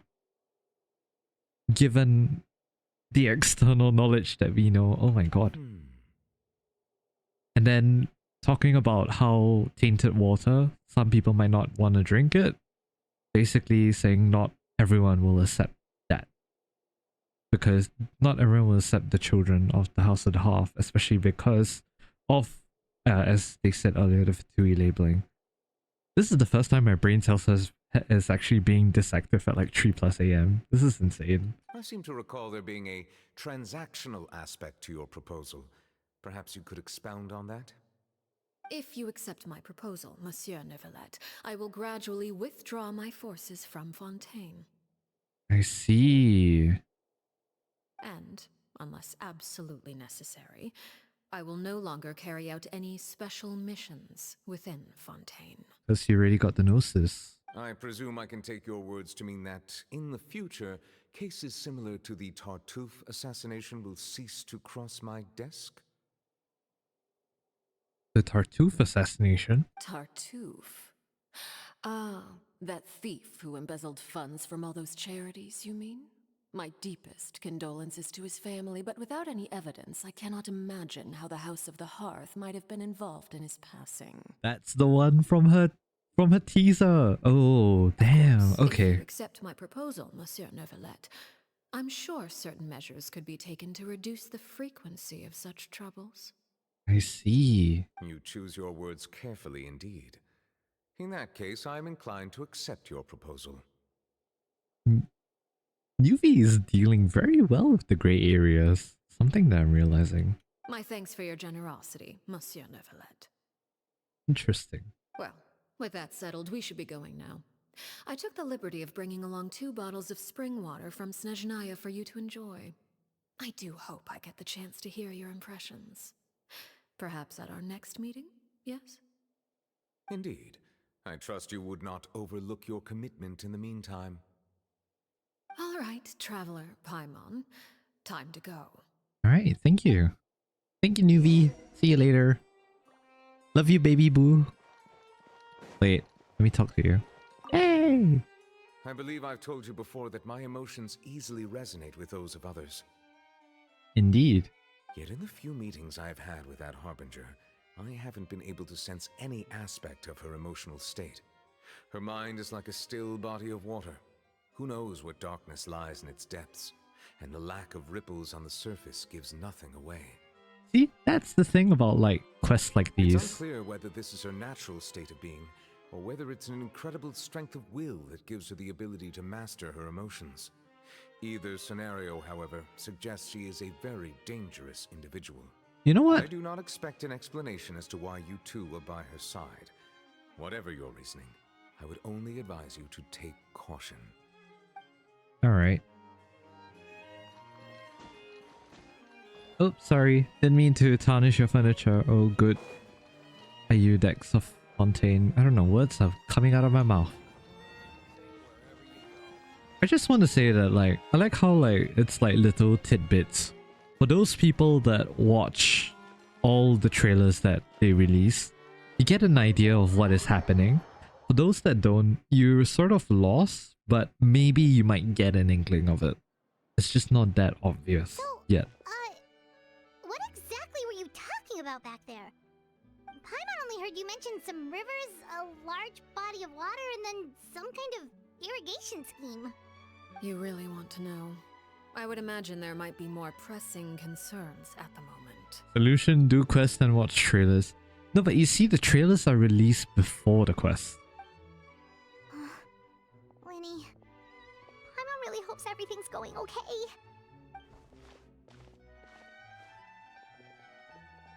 Oh, someone's running. Paimon recognizes that look. You've got your thinking cap on, don't you, Traveler? The knave may seem relaxed, but she didn't seem to be joking earlier when she said those who betray the organization must pay with their lives. I think she's serious about punishing those kids. How should we stop her? No. There's something else we should figure out first. While we were talking in front of the Palais Mabonia, she mentioned Clervy's name.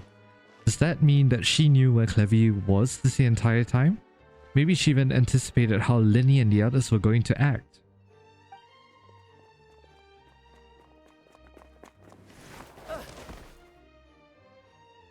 Tough. Oh, shoot. Are you alright? Hi! Oh, jeez. I'm so sorry. I was so focused on selling these papers, I wasn't looking where I was going. My bad, I wasn't also paying attention. Oh, look at that scar on the face. I wonder where we've seen that before. Well, let me make it up to you at least. Here, take this paper. On the house. Thank you. How nice of you. He looks kind of familiar for some reason. Gee, I wonder why. Okay. Okay, I should stop. I'm being annoying. Please, I want to. It's not like I'm short on supply. All the extras will be useless come tomorrow anyway. It's my fault, really. I was just trying to bring home some extra mora for the family, but I bit off more than I can chew. I haven't had many takers today, so I'm still swimming in papers. Oh please, let me buy one or two of them. What's going on here? Nothing much. I just ran into your friend here on accident. I should probably get going, actually, so... Hold on. Of course, I'm happy to compensate you with mora, it's just... I don't have any on me at the moment. I'll take 3 papers.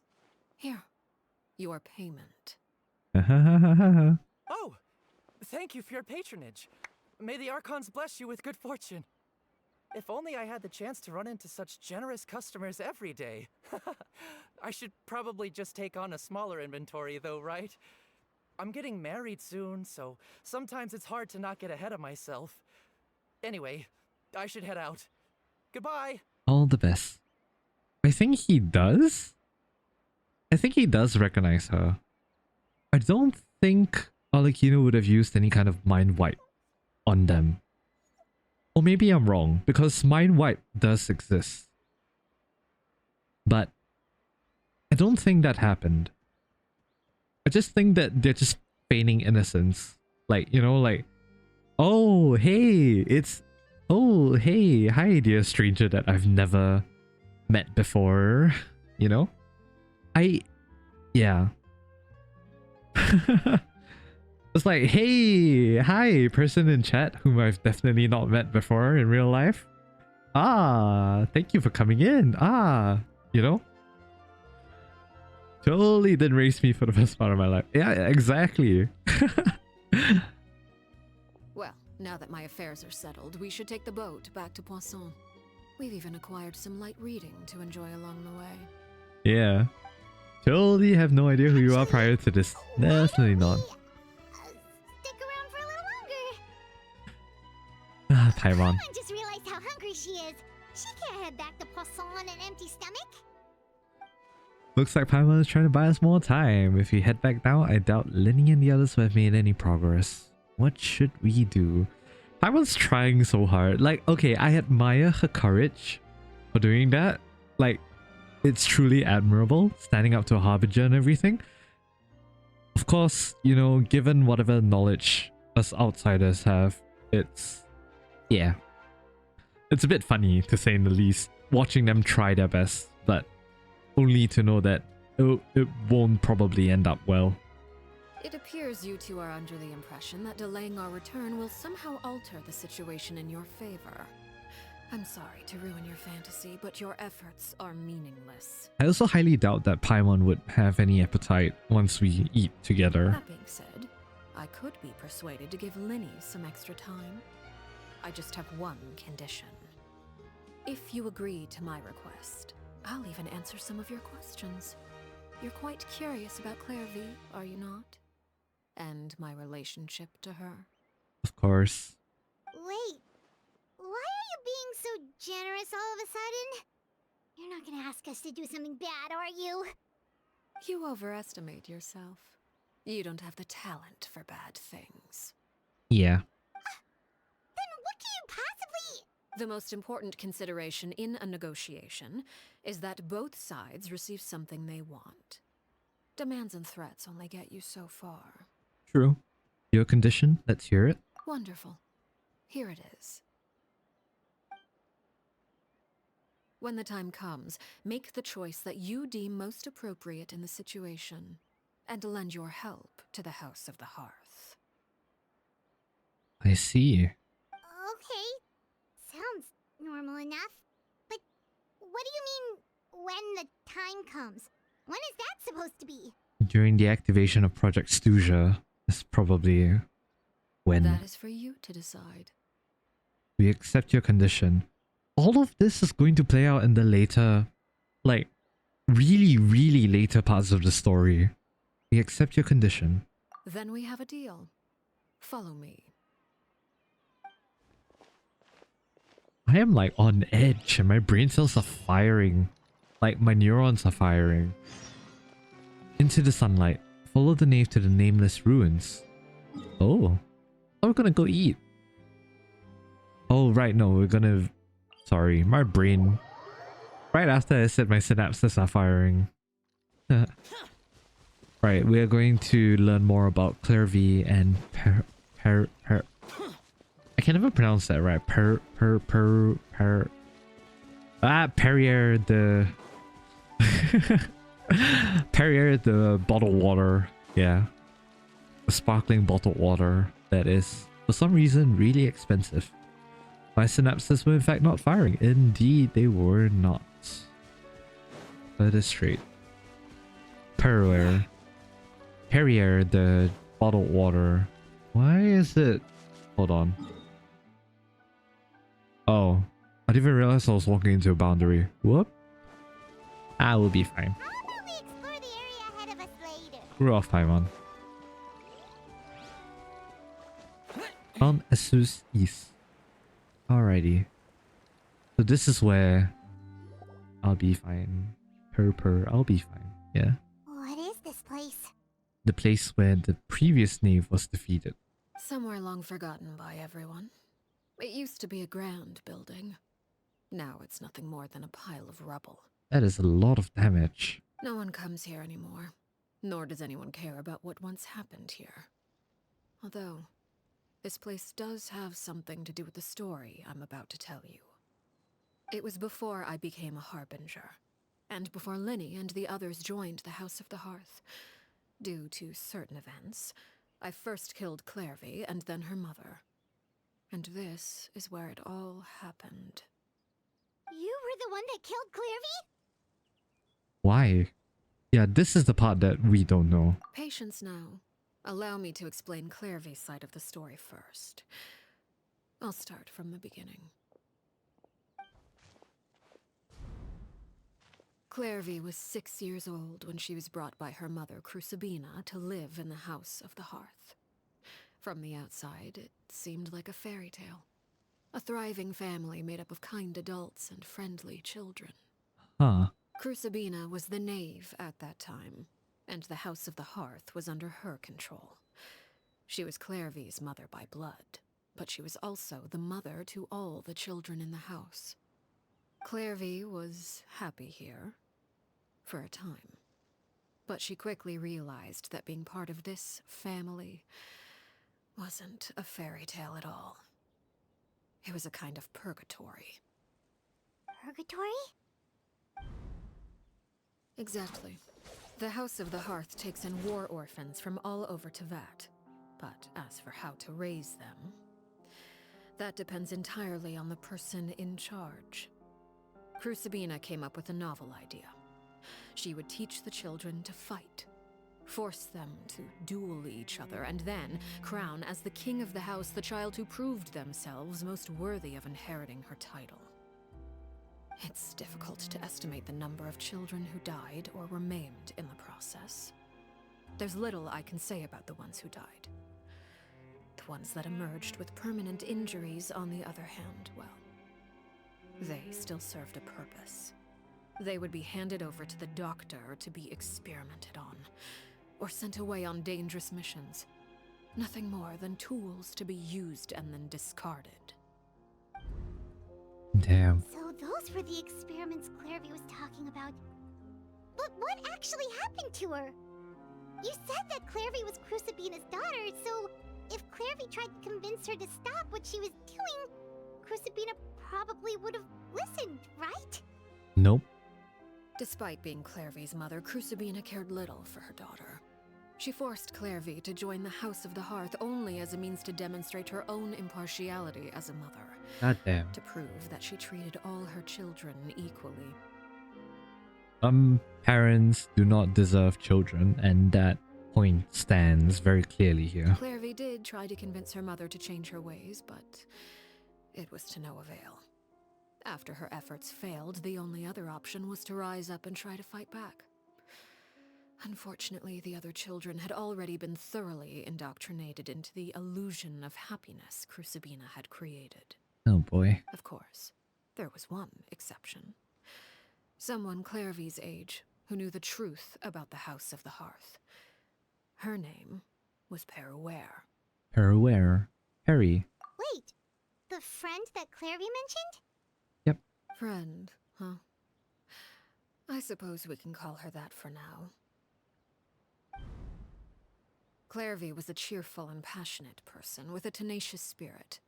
Peruere, on the other hand, was rather cold-blooded. Her cold-blooded nature allowed her to see through Crucibina's facade. Yet, it was also this cold-bloodedness that prevented her from acting against it. At least at first. While Clairvy longed for freedom, Peruere was convinced that, amid all the fighting and violence, she would make it until the end. Despite their differences, the two became fast friends, united by their knowledge of the truth. Clairvy told Peruere that she hoped to create a real family, where no one would be killed or sacrificed. There may have been a certain naivete to her ideas, but Clairvy proved her determination many times over. She tried countless times to run away, ask for help, or expose the truth. But her efforts only earned her beating after beating. The only thing that kept her going was her strength of will. God damn. Even with her body racked with pain, she would still stand on her tiptoes and open the window at night.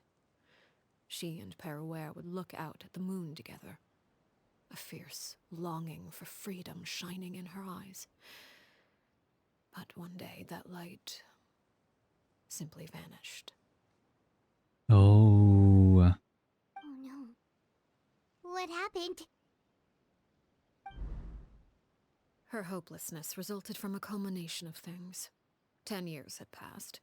10 years worth of failure after failure.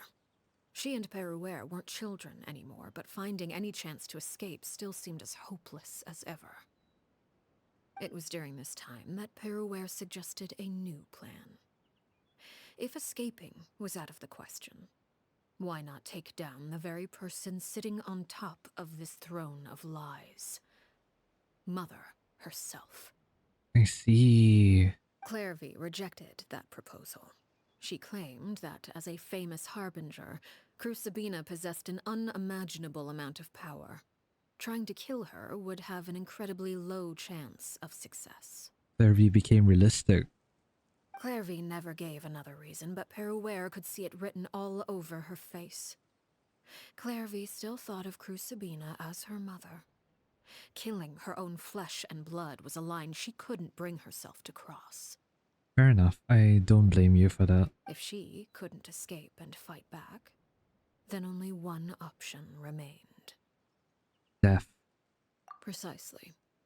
Death was the only way that she felt she could be free. Wow. It happened during a duel. When she arrived at the dueling ring that day, her partner turned out to be none other than Peruware. The very person that had stood by her side all those years. It was a fierce battle. But ultimately, Clairvy decided to let Peruware end her life. God damn. From that moment on, Peruware's journey was one written in flames. When the rain finally came and washed it all away, there she stood, the sole victor in Mother's endless game of slaughter. A trail of corpses strewn across her path to success. It was the very result she had predicted 10 years prior. Even then, she believed she would make it until the end. She wasn't surprised by the fact that she emerged as Mother's undisputed heir. Rather, her success left her with an inexplicable sense of restlessness. She didn't want to give up power, is it? She was unsettled. And there was only one thing that could quell that sensation. Perhaps you two would like to take a guess as to what it was? Killing the person at the very top. Yep. Crucibina, you mean? But... Correct. This is the place where Peruware killed her best friend. A mere year later, this is also the place where she fought tooth and nail to kill the mother they shared. The moment she acted, any conception of what was right or wrong ceased to matter. It's one of the principles of the house. Only those who survive get to write the rules. Yep. Peruware won the battle, and became a harbinger herself. After which Her Majesty, the Tsaritsa, bestowed upon her a new name. Arlecchino. So the Perry Clairvy was talking about... It was you all along. You're Peruware. Arlecchino is just a name you got later. I just got chills. God damn. This was your story just as much as Clairvy's. I left that name behind long ago. I must say, hearing it now does bring back memories. And a lot of sadness as well. God damn. After I defeated Crucibina, the moniker of Mother died with her. I chose to forego the title she called herself, and even chose to give up my own name. I rebuilt the House of the Hearth under a new identity. Not only as Arlecchino, but as father. And that is where the story ends. Any more questions? The Clairvy we met though, who is she exactly? Yeah. Yeah.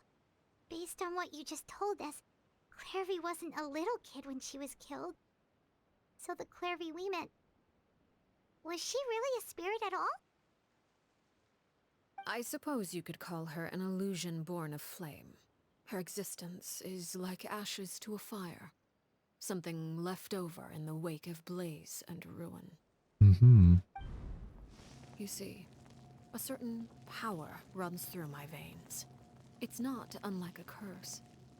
My flames leave behind shadows of anything they consume. Oh, so she's known about Clairvy the entire time. Not just now, but going even further back. Of course. The The chances of those shadows morphing into a sentient entity are exceedingly slim. Clairvy is a very special case. Oh. Clairvy died when she was 16 years old, but what emerged from the flames was her 6-year-old self. Her appearance wasn't the only thing affected. Most of her memories were lost to the blaze as well. Wait, this means Arlecchino is like close to 30. Damn. Okay. Memory is a mysterious thing indeed. Losing a portion of your memories will alter your sense of self. Lose 10 years worth, however, and it would be like living in the past. Like returning to a version of yourself that never grew up.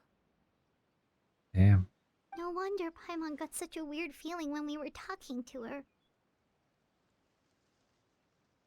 Wait, then... Okay, Perhaps never I mind. should put I'll it this save it way. for later. Clairvy is someone trapped in time. It may seem like she exists with us in the present, but she truly lives in the confines of her own past. Yeah. So if all of that is true, then you must have known about Clairvy for a long time. Yeah, exactly. Indeed. She's a rather volatile and unstable entity. Sometimes she would look after the children. She's even saved some of their lives.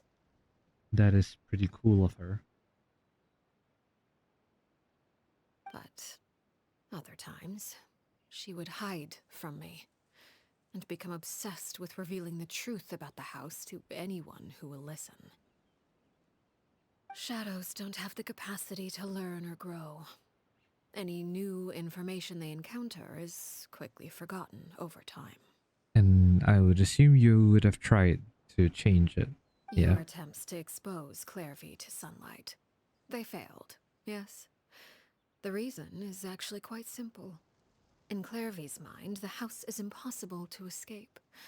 And it is this very perception that traps her there. But no matter. All I have to do is kill her again, and all will be resolved. I don't anticipate so much as a single speck of ash will be left behind this time. Oh god. Wait! That is very drastic. Paimon can understand why you might want her gone, but isn't there another way? So what if she's trapped in her 6-year-old self? She's still your friend! At least talk to her first! It's too late for that. She broke the rules, and now she must be punished. That goes for Filial and Nantoy as well. She's had quite the effect on them. I hope you understand the difference between Crucibina and myself lies in our formulation of the rules, not our policy for enforcing them. Upholding the rules without question is a trait we both share, because that is how a household should be run. Fair enough. Audible sigh. Zach Aguilar is getting paid. Yo. Is this really what you want to do? Voice line. Whatever could you mean? So sorry for ruining the mood. Don't you want to say a proper goodbye at least? Wait, actually getting fully fleshed out voice lines? Holy crap. Whether as a killer or as a father, there are two things that must be avoided at all costs: anger and sorrow. Anger makes you impulsive. Sorrow causes you to waver. But both of them could be a good thing. Well, it appears it's about time to proceed. Before we arrived, I told some of my well-behaved children to bring our troublemakers here by nightfall. God damn, she's really planned everything from the start. I do believe I've kept my end of the deal. I give your friends quite a bit more time. As for what happens now, we'll just have to wait and see. Oh god.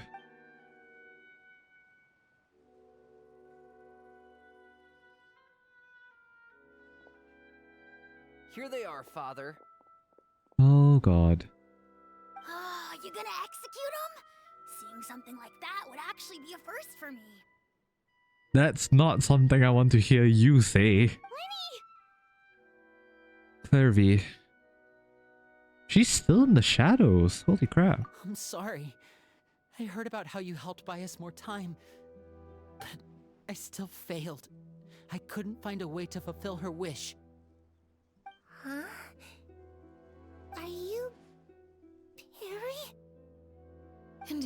It's been a while, Clairvy.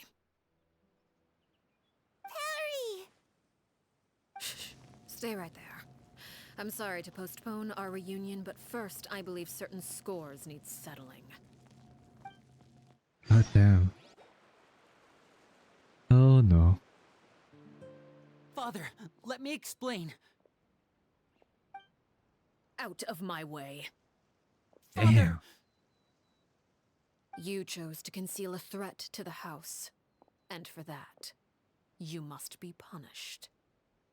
Overall, however, I suppose your wrongdoing is hardly the most egregious of the bunch, so I'll deal with your punishments later. As for right now, the more pressing concerns are the traitors among us. Among Us. By traitors? Do you mean us? Father, let me explain. We didn't mean to. Oh god. Fultz, why don't you share what you heard? Oh god. Yes, Father. Secret midnight meeting number 3. Participants: Filial, Nantoy, Sato, Toddy. Filial self-report. Nantoy clearly said, "If only Father wasn't the one who took us in." Sato added, "I'm sick of this life. I just want to live as a normal person." Filial was the worst of them all. She called us crazies and said a bunch of mean things about Father. I did not! You're lying! Fultz is trying to frame us. Yeah, of course. It's not like I'm the only one who heard those things. After that, you and Toddy and a bunch of other people started talking about Clairvy. You were using all those things Clairvy brought up as an excuse to question Father. We're birds locked in a cage. The only way out is to destroy it. That's what you said, wasn't it? You little. You just want me gone, don't you? What did I ever do to you, huh? And you, Sheplo, have you forgotten who stood by your sickbed, watched over you, and changed your dressings? Come on, let's hear it then. What's your reason for all this?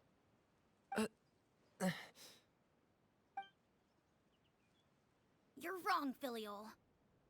We don't want you to die. You're our family. Liar. You wouldn't be doing this if that were the case. So why? Why have you backed us into a corner? We all live in the House of the Hearth. You know the type of work we do, Filial. A single betrayal can cost dozens of us our lives. It's not like it's never happened before. That kind of thing is hard to forget. That's why the House of the Hearth cannot tolerate any form of betrayal. Ever since we came to Poisson, you've had 7 secret meetings. A lot of the things you talked about really crossed the line. You've been spying on us for half a month? Wait a second. Now that I think about it, the move to Poisson was just a way to make it easier to spy on us, wasn't it? Because we were all in one place. You've had this planned all along. Holy. Filial, Nantoy, I'm sorry. I owe you both my life. I owe Clairvy too. If it weren't for all your help after I got poisoned, I wouldn't be standing here today. If this were any other situation, I would do anything to repay that kindness, even if it cost me my life. But rules are rules. I'm sorry. My hands are tied. God damn. Why? Why? That's enough, Filial. We made a mistake, and we should own up to it. We broke the rules, plain and simple. And now we have to face the consequences. I'm sorry, Sheplo. Fultz. I'm sorry, Father. We accept our punishment. Chapleau, according to the rules of the House of the Hearth, how should these traitors be punished? Oh god. All those who betray the house pay with their lives. And so it shall be.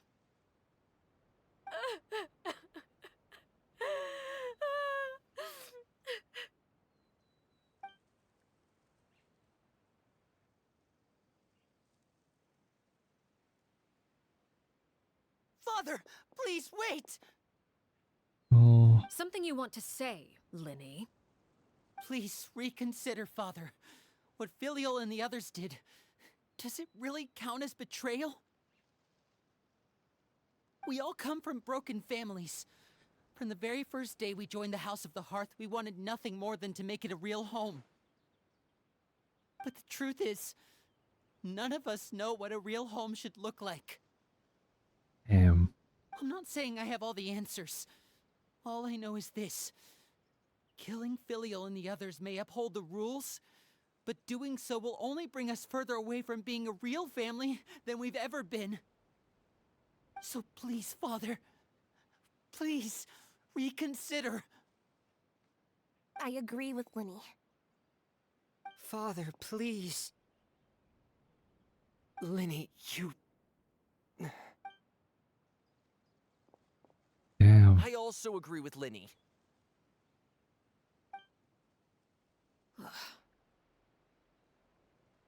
An order once given cannot be rescinded. However, given the extent of your determination, I suppose we shall have to go about this a different way. Draw your weapons and face me. Our weapons? Father, are you referring to a duel? A spar, if anything. Precisely. The rules of the house will not be altered. Traitors must be punished. However, resolving disputes with a duel is also one of our rules, one that also applies to me. Demonstrate a sufficient showing of strength, and I shall offer a concession. Wait. Bede. Father in a duel? Yep. Impossible. Father is way too strong, even for Lenny.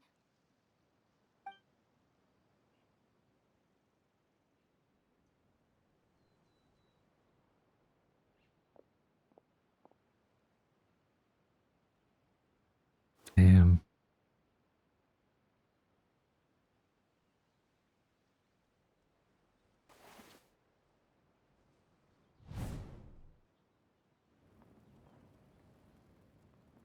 I don't Did you know. hear that, Traveler? I'm sorry to kill the mood once more, but I like how Linny just has a card. while Linny and Family have like their swords and claymores. What the fuck? Okay, sorry. Lenny and the others have to duel the knave. What should we do? Can they really win something like that? If they lose, those people from the house are really gonna be executed. Hey, are you listening? We're gonna jump in, aren't we? Of course. I have a whole feeling that like this whole thing is sort of like a test for Linny to see whether or not, you know, he's ready to take up the position of father at the House of the Hearth. I have a feeling that whatever Arlecchino's planning with Neuvillette probably has something to do with what she expects of the outcome of Project Stuja. By that I mean the loss of her life. I'm just saying, I do not know, I am purely going off of my gut feeling, but that's what I feel about it right now. But anyway. Is executing them really what she wants? No. We know that that's not what she wants. We've met examples of what happens to them after they leave the House of the Hearth. Think about it, Traveler. You want to say a proper goodbye at least? Anger makes you impulsive. Sorrow causes you to waver. Back then, she never actually answered my question. But that makes the answer pretty obvious, doesn't it? Oh. Looking at that expression on her face, she seems really serious about this. Guess that means there's no chance she's throwing the duel on purpose, huh? There's no way the knave will lose on purpose. Although, When guests are around, families are often on their best behavior. And any disputes are less likely to escalate. When the time comes, make the choice that you deem most appropriate in the situation, and lend your help to the House of the Hearth.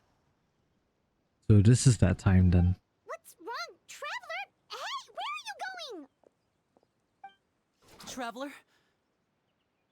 I'd like to see for myself what the fourth of the Fatui Harbingers can do. You're asking to join the duel against the knave? If that's okay. This could be voiced. Come on. I'll allow it. We do have a ready-made dueling ring at our disposal, after all. All I would advise is this. Keep a firm grasp on your weapon, and give it your all. Any less, and you may just lose your life. Holy.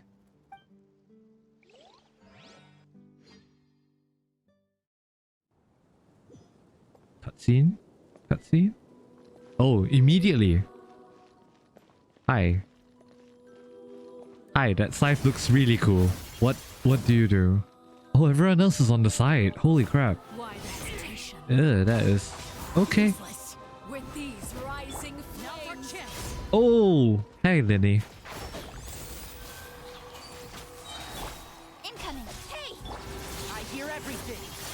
Is it my turn now? No, please. I do not want it to be your turn.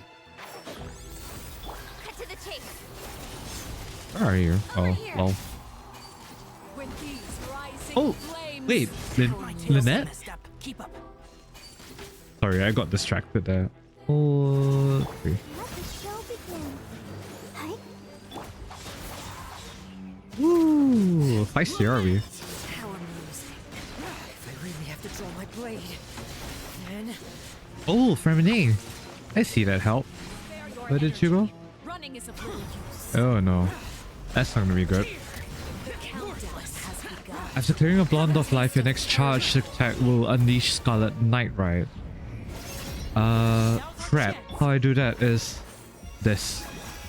Alright. Next attack. Oh god, okay. Ouch. Helpless ends. Alright. Is it my turn now? No. Alright. So wait, do I have to let her attack me? Yeah, we're good. We're Gucci. Okay. Don't blink. Is it my turn I have to presume that the actual fight was much harder than this. Okay, wait. Barbara. Heal. like a fly tangled in a web? I have to draw my blade. Help. Damn. Alright. Keep up. Alright. Nice. Gotta switch out my characters. Alright. Gotcha. No! What? Oh, I pressed tab. Okay. My bad. What are you doing? Okay. Still fine. Still fine. Still fine. Okay. God, the music. Where did you go? Running in there. Oh god. Oh no. Huh. Not bad. How did that work? You've proven to be a worthy opponent after all. Thanks, I guess. Alright, Barbara. Nope. 3 seconds. Let's dance. Hi. Come on, come on. Bad. Getting gear. You've proven to be a worthy Whoa, run, run, run, run, run. Oh god. Was that enough to delay? I think that did it. Alright. Run away. Okay. Watch out for father's movement. Alright. Thanks, Linny. Run away. Oh god. Okay. Run on the side. Oh. Who do you think you are? Okay, we avoided most of that damage, which is good. Oh. What's happening? Oh, wow. A full form. Holy.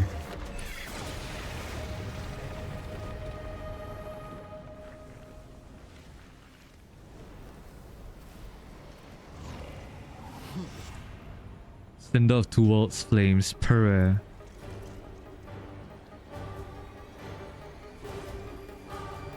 Alright. Oh god. My blade is all that remains. Incoming. Watch out for father's movement. Yeah, I've got that. I'm trying to hit Q. You're thirsty for blood. Okay. No idea what that achievement is. We'll have a look at it in a bit. Pew pew pew. Right, what are you doing? Run away. Wow. Alright, run away. Oh, Lynette. Yo, nice. Nice assist. Linny as well. Alright, 1, 2, 3. Yeah, let's go. Ooh. Alright. Gotcha. Oh, you're all the way here. Nope. Run. Oh. Run away. Yikes. Okay. Okay. I'm running out of stamina. Oh, that's not good. People in Fontaine watching fire explosions. Ah, everything's fine. Whoa. Damn.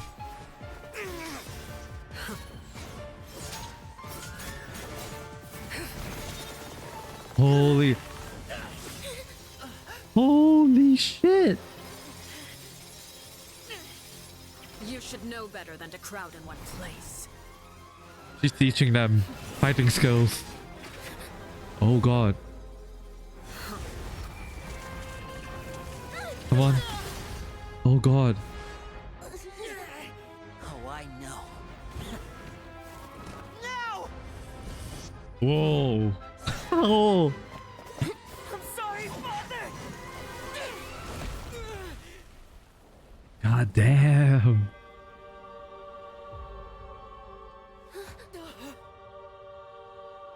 Sorry for what? This pitiful excuse for an attack. Go, go, go. Oh my god.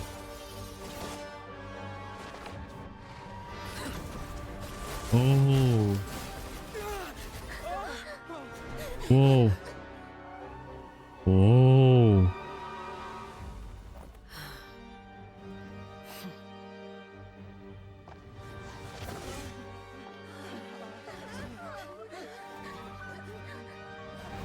Father, no! Come on, come on, come on. With the dull blade, let's go. Made it out, did you? You're stronger than I expected. Holy. Oh. A crimson moon? Oh, wow. I can't move. Holy.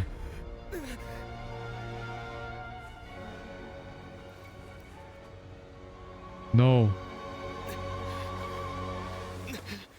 Oh. Still, not strong enough to beat me. Holy.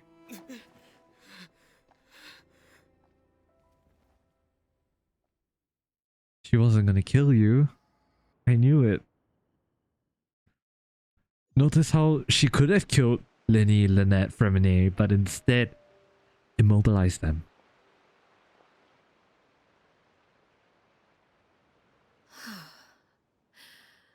I believe we can end things here.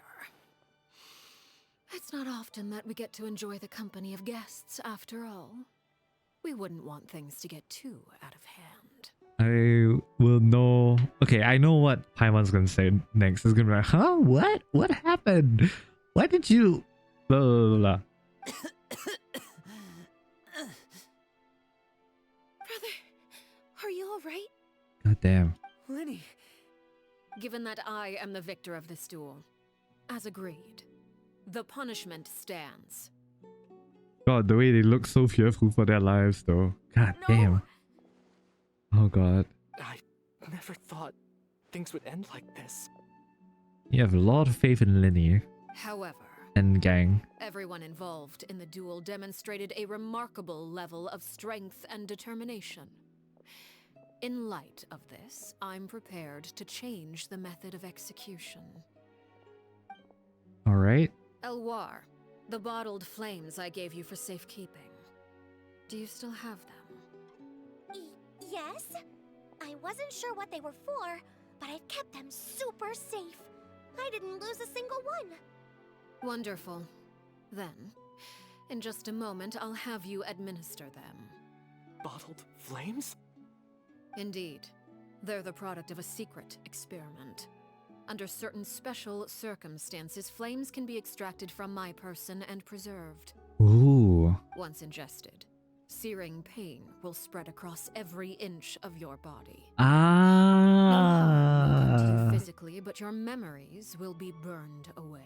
There you go. Okay, so there is a mind wipe thing. There you go. Okay, okay.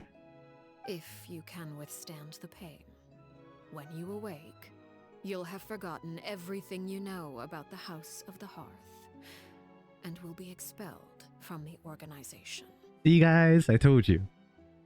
Everything's fine. In other words, administering this concoction will kill the version of you that grew up in the house, and give you a new identity. That's what she's been doing all the while. God damn. So that means the young man that I thought looked familiar, the one selling newspapers outside the Palais, he must have been the same Ore, I have no idea how to pronounce that, sorry, we saw on the list of executions. He wasn't killed at all. You should have made that connection earlier. God damn. Memory is a mysterious thing indeed. Losing a portion of your memories will alter your sense of self. Indeed. No, if my understanding of the knave is right, she really thinks of that as killing him. The Horer that lived in the House of the Hearth is dead. The one that remains is simply a normal person living out his life with his beloved. That's what I said. Okay. Even so, it's much better than actually ending their lives. Yeah, she actually cares for them. So, you're just letting us go, Father? After killing you, of course. You misunderstand. Memories are extremely important. Once consumed by flame, the version of you standing before me will die, and our secrets will die with you. So no, I don't intend to just let you go, because the person who survives will be nothing but a stranger. Even so, I won't have to live in fear anymore. Yep. I'm sorry, Father. I'm sorry I let you down. But I really... Don't cry, Filial. You haven't left the house yet, so there are still rules to be followed, yes? Remember what I taught you. Anger makes you impulsive, sorrow causes you to waver. Don't let yourself be controlled by your emotions. God damn. Of course. I'll remember. Anger causes you to be impulsive, sorrow causes you to waver. What if this is something she learned from the way Clairvy is? Whenever Clairvy was angry, she would impulsively do things, which got her into a lot of trouble. And when she as we saw, when she got sorrowful after maybe 10 years down the line, was it? When she was 16, and it caused her to waver, not being able to kill her. Not allowing her to get off not allowing her to follow through on their plan. Damn. Okay. Dry your tears, and go pursue the life you really want. Yes, Father.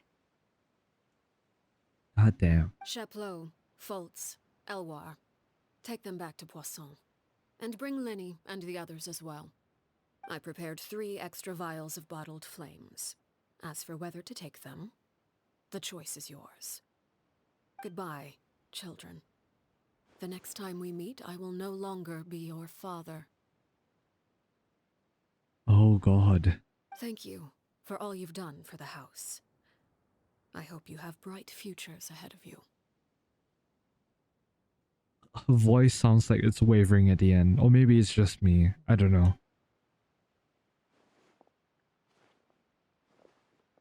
Lenny, don't walk with your head down.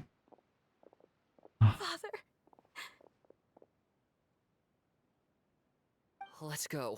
Alright, good night to you. Thank you for coming. It's like 4 a.m. Have a good stream. Thank you. Here, grab my arm, Linny. I'll help you walk back. Thank you. Rest well, Linny. Harvey. Claire V.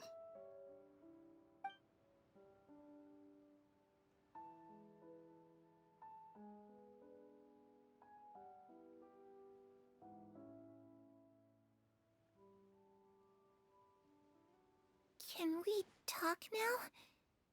I've been waiting for a super long time. You really are Perry, aren't you? I haven't seen you in so long. How come you're all grown up? Wait, did I somehow travel to the future on accident? Or am I dreaming? What a long dream. Neither. You died, Claire V. That's what happened. You could have at least sugarcoated it a little. Look, she's done speechless. If this really is Claire V's younger self, then I would say that she has probably had enough lies. Oh.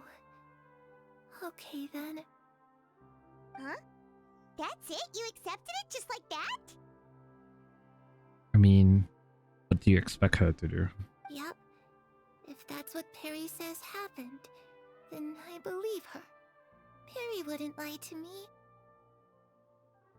Plus, I don't really need to know why I'm like this. I'm more curious about what happens in the future. If you're a Harbinger now, Perry, that means Mother is gone, isn't she? Can you tell me about it? I want to know what happened to her. And to me. You never stopped trying to defy fate.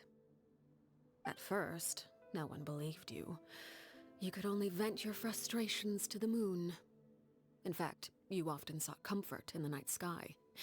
You wanted to see the aurora, so one night we promised each other we would go to Snezhnaya to see it together. Later on, you tried to run away, but you were brought back each time. Mother spared your life, but it wasn't out of kindness. Instead, she decided to make an example of you by slowly torturing you over time. That way, the other children would know what happens to traitors. Still, you never gave up. Mother hoped that through ruthless duel after ruthless duel, she would be able to crown an ultimate victor among the children she raised. But you called on everyone to unite, to fight to a draw in order to reduce casualties. Your efforts may have only delayed the inevitable, but still. You gave him hope. You tried everything you could think of, but every attempt ended in failure. Still, you never turned your sword on Crucibina, and you never turned it on me. On that gloomy day, you told me, "For the last 16 years of my life, I've done everything I can to fight for freedom. But now, I realize that the only freedom I truly possess is the freedom to choose to die." Damn. I never imagined I would say something like that. I must have been feeling really worn down. But somehow, I still think I understand. According to Mother's plan, only one of us was going to make it until the end. And I always hoped that person would be you. God damn. If I could do it all over again, I still don't think I would make a different choice. Even when I first met you, I knew you'd be able to do what I couldn't. Is that so? Even now, I'm not sure I truly understand what kind of freedom you were trying to pursue. But as the head of the House of the Hearth and as the children's father, I've tried to give them the most basic of freedoms. The freedom to choose their own fate. Yep, It's something I discussed with the Eudex of Fontaine. exactly. The children who want to leave the house will have their memories wiped clean of all secrets pertaining to the organization. In return, they will be allowed to live a normal life in Fontaine without being prosecuted for their past. Of course, I won't simply hand freedom to them on a silver platter. They have to fight for it and prove themselves worthy of it. Only freedom that is earned has true value. That's more than enough. That's exactly the kind of life I was fighting for. God damn. You know, Perry, I think you're a pretty amazing king, and a really great father, too. Aww. I'm really happy that you're the one who took over the house. I guess I do have one regret, though. I still haven't seen the outside world. Aww.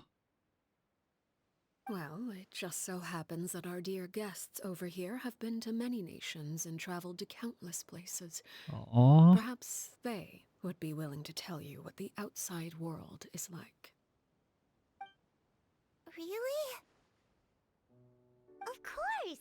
We've traveled all over the place. We've got so many stories, we could probably talk your ears off for 3 days straight. Talk about the land of Animal, nation of freedom. Talk about the land of Geo, nation of contracts. Talk about the land of Electro, nation of eternity. Talk about the land of Dendro, nation of wisdom. I was always too afraid to skip Mother's fighting lessons. But at the academia, I bet you could do all sorts of secret things in class. Things that have nothing to do with studying. I'm just kidding. Being able to study whatever you want without having to fear for your life actually sounds pretty great. Yeah. Talk about the land of Electro, nation of eternity. Those yokai you mentioned, what do they look like? I once saw a drawing of this one guy with horns on his head and a super scary face. Are there any yokai like that? Of course. Oh, sounds like you're talking about an Oni. Yep, we've met one, and let Paimon tell you, they're not nearly as scary as they look. Indeed. Oh, that's new. Okay, we'll talk about Geo and Animal first. Ah, that's where Mora comes from. I never knew that before. Indeed. If I had some Mora, I would buy 3 new dresses. One for me, one for Perry, and one for Mother. Ooh. It's just too bad Perry doesn't like wearing dresses. And Mother, well, she probably wouldn't accept something like that either. I guess I'd just have to keep them all for me then. I could wear a different one every day. Mm-hmm. Talk about Animal. The land of Animal, nation of freedom. You know, I used to dream of being a bard. Aww. Playing the lute while singing into the winds of freedom. Even if there was no one there to listen, I would have continued to sing no matter what. You tell Clairvy about the various nations you visited. Eventually, the conversation returns to Fontaine, the nation she once called home. Lenny and Lynette were accused of committing a crime, and they were going to have to stand trial at the Opera Epicles. Aw, this part. No, that must have been hard for all of you. What happened next? We saved the day. Don't worry, we were able to turn the situation around super quickly, all thanks to Detective Paimon, of course. Why do you still have that Paimon? How'd you do that? Come on, tell me. Okay, so it was like this. After the failed magic show, we rushed to the scene and... Clairvy's listening really intently to Paimon's story about our time in Fontaine. She seems really happy, like all her troubles have been forgotten. Maybe this is the first time she's ever been able to truly relax. but I'm not sure how long this moment can last. Shadows don't have the capacity to learn or grow. Any new information they encounter is quickly forgotten over time. Indeed. As time passes, she'll probably forget everything we've told her and go back to being that scared little girl who could only hide in the shadows. Huh. I was so busy thinking, I almost didn't notice. The sun has risen.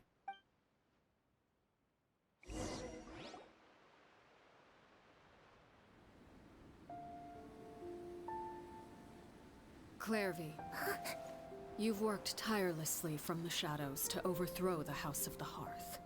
Now, by my authority as the Knave, I shall announce how this matter ends. You are hereby expelled from the House of the Hearth. You are no longer tied to this place, nor are you bound by its rules. You're saying that I can finally leave?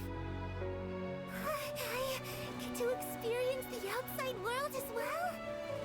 Oh. Oh. I almost forgot. Oh no. It's getting older for me. Still, seeing who you grew up to be makes me really happy, Parallel. Stop. No. Take care of yourself. Goodbye. May we meet again someday. Oh.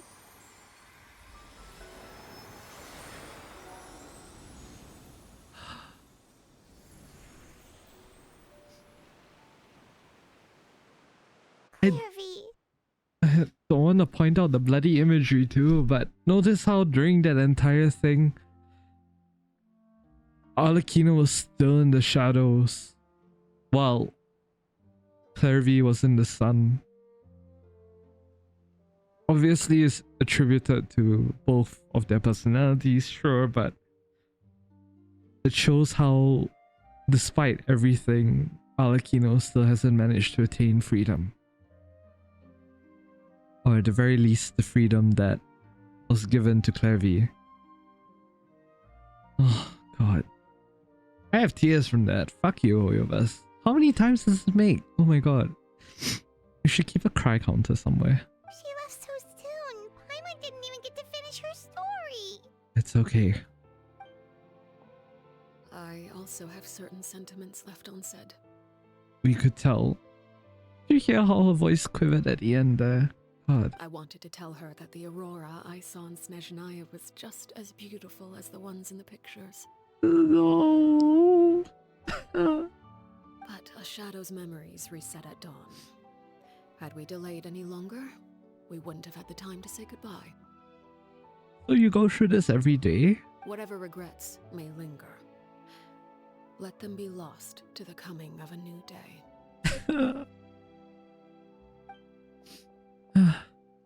Father? Linny, what are you doing here? It's Linny! Hey, Linny! Oh, what happened to any others? Is it just Linny? What is he doing back here? Let's go check it out. I want to hear your sentiments. God damn it. God damn. Father, the bottled flames have been administered. Filio and the others have left the house. And you? What have you decided? Thank you for giving us that choice, Father. But we never wanted to leave the house.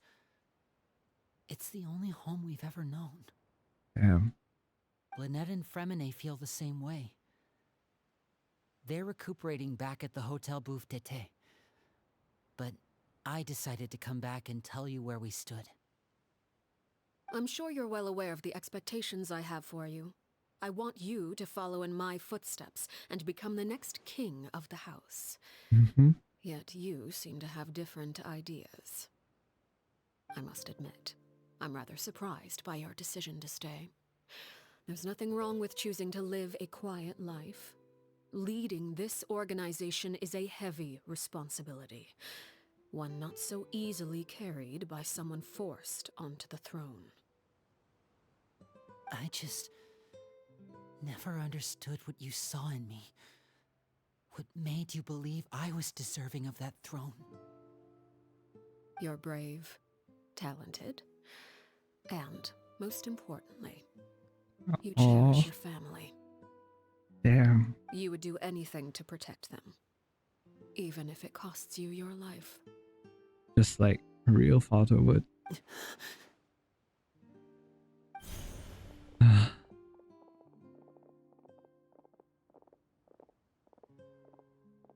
Speaking up back there was so brave of you, Linny. It's all thanks to you that we were able to convince Father to back down.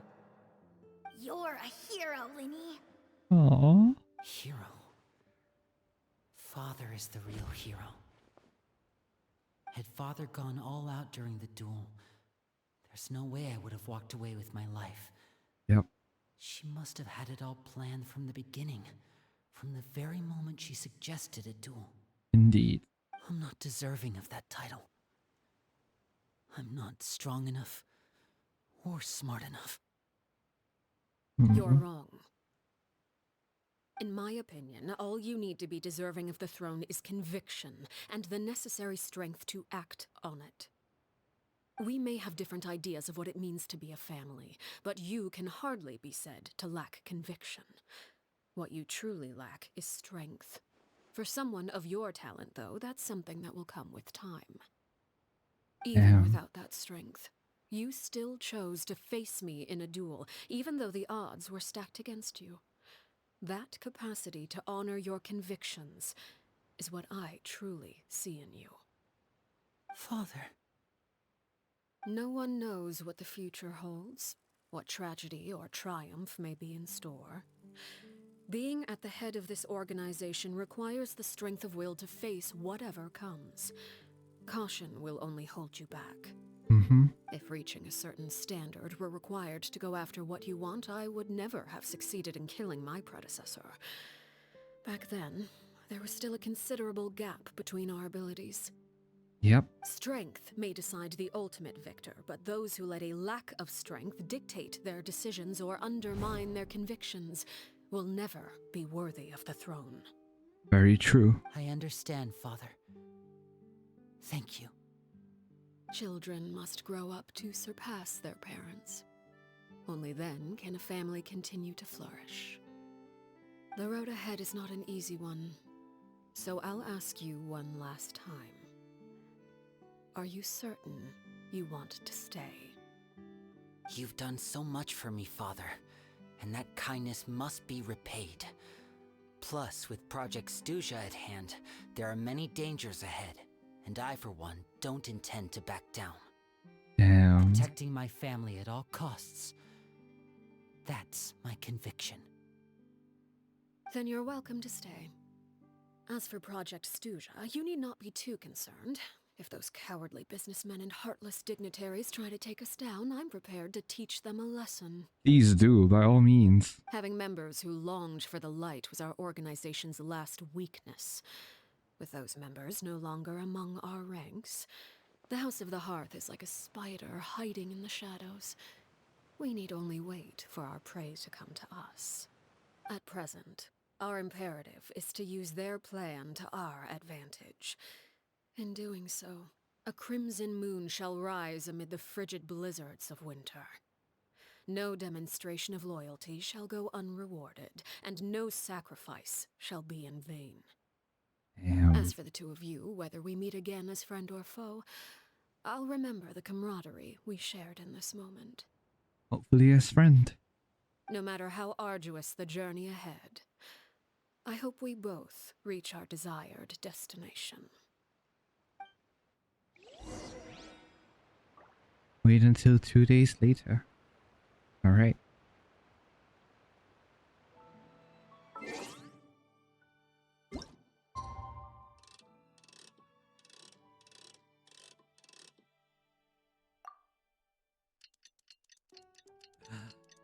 God damn.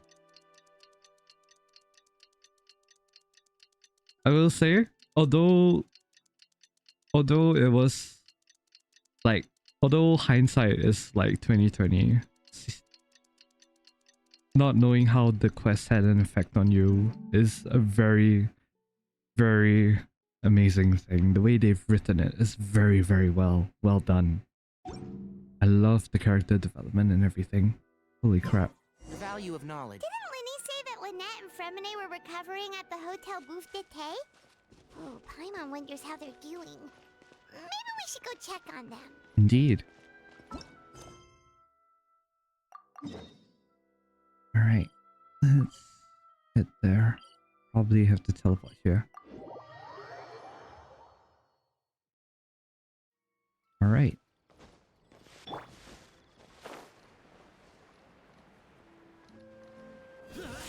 Hello. Lynette? Fremine? How are you feeling? Much better. That's good. Whew, what a relief. What about you? Are you feeling alright?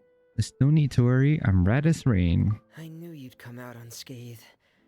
Us, on the other hand, well, we've been bedridden for 2 days. Yikes. I couldn't even turn over. Oh, and I wanted to ask, is Clairvy gone? Temporarily. Linny and the other members have left Poisson and returned to the House of the Hearth. According to him, there haven't been any more sightings of a spirit roaming the house. We bid her farewell under a blanket of sunlight. Her wish has been fulfilled. I see. I'm glad. Father came to check up on us 2 days ago and told us about what happened with Crusabina and Clairvy. Actually, I've met Crusabina before.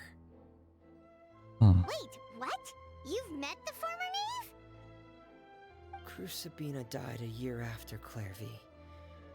It was during the year between their deaths that I joined the House of the Hearth. Oh. Crusabina had an extremely cruel and radical way of doing things.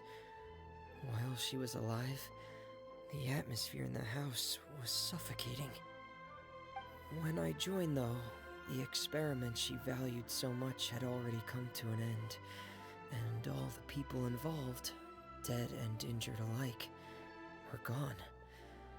Crusabina never talked about the past with us newcomers. A couple of months after I joined, Father killed Crusabina and burned all her files. With that, the names of all the people subjected to her experiments, Clairvy included, were lost to the flames, along with the painful memories they represented. I see. Father took in Lenny and me a couple months after that, but she never mentioned anything about Crusabina or Clairvy. It really seems like something she was planning to keep to herself. Yeah. The last time you talked to her, did she mention why she kept it a secret for so long? She said she didn't want us to be affected by the darkness of the past. She was worried we'd develop a false sense of gratitude towards her if we knew about it. That's fair. The foundation of a family should be free of any corrupting influence. Whatever happened in the past, it has nothing to do with who we are now. And that's what Father told us in the end. Well spoken. But I still thanked her for everything. It was only after hearing about what Crusabina did that I finally realized how insignificant our lives could have been. The members of the house meant nothing to her. To say that she valued them in any way, even just as a tool, would probably be giving her too much credit. Goddamn. If Father hadn't taken over the House of the Hearth, I probably would have already... Don't think about that. She saved you in the end. Father rarely brings up the fact that she saved us. She doesn't believe that being indebted to her should be what ties us together. But even if we didn't owe her anything, we would still choose to stay. Because this is our home. Goddamn. We may have arguments or times when we feel wronged. Some people may even choose to leave. But as long as Father is here, we will always have a home. Whether the path before us is bathed in sunlight or shrouded in shadow, we'll follow Father wherever she chooses to go. So I wanted to say thank you for helping us make it through this crisis. Without your help, we could have lost a lot more along the way. Oh, we didn't do anything, really. Just invite us back as guests and we'll call it even. Of course. You're welcome anytime. Are Filio and Nantoy okay? I actually saw them at a cafe this morning. Nice. They didn't recognize me. From what I could tell, they were drinking coffee and talking about one of the operas that started running recently. They seemed happy. If I had to take a guess, I would say they finally found the kind of life they always wished for. God damn. The half flame goes out. That, I realize, has another meaning now. When the half flame goes out, another representation of basically when, you know, when you realize that this isn't for you, and so, you know, when that flame has been extinguished. That's what that means. God damn. I like this quest a lot. It allowed us to really have a look at Arlecchino's character. Not only that, but the determinations, the convictions of Lynnie, Lynette, Fremine as well. It really did give their character a lot more life, apart from whatever that we've seen them as, just, you know, magicians and Fremine. That's also rude. Magicians and Fremine. I mean, they're all magicians in the end. But yeah. That is a very nicely done quest, I will say. Very, very nicely done. And I assume this is the Scattered Ruins. Parting of Light and Shadow. Otherwise known as Arlecchino's level up materials. All of her character level up materials. Wonder if this is a like a weekly boss. Ah yeah, it is. God damn. God damn. Yeah, I like this quest a lot. Even though the like, okay, I'm not saying that it's a bad thing, but I'm just pointing it out. People that have watched the trailers obviously will understand more about what's going on. And are able to point out all of the, you know, the different, like, what you see versus what you expect kind of thing. It's like what Lynnie, Lynette, you know, what they see versus what we see and expect, because we know everything that has gone on.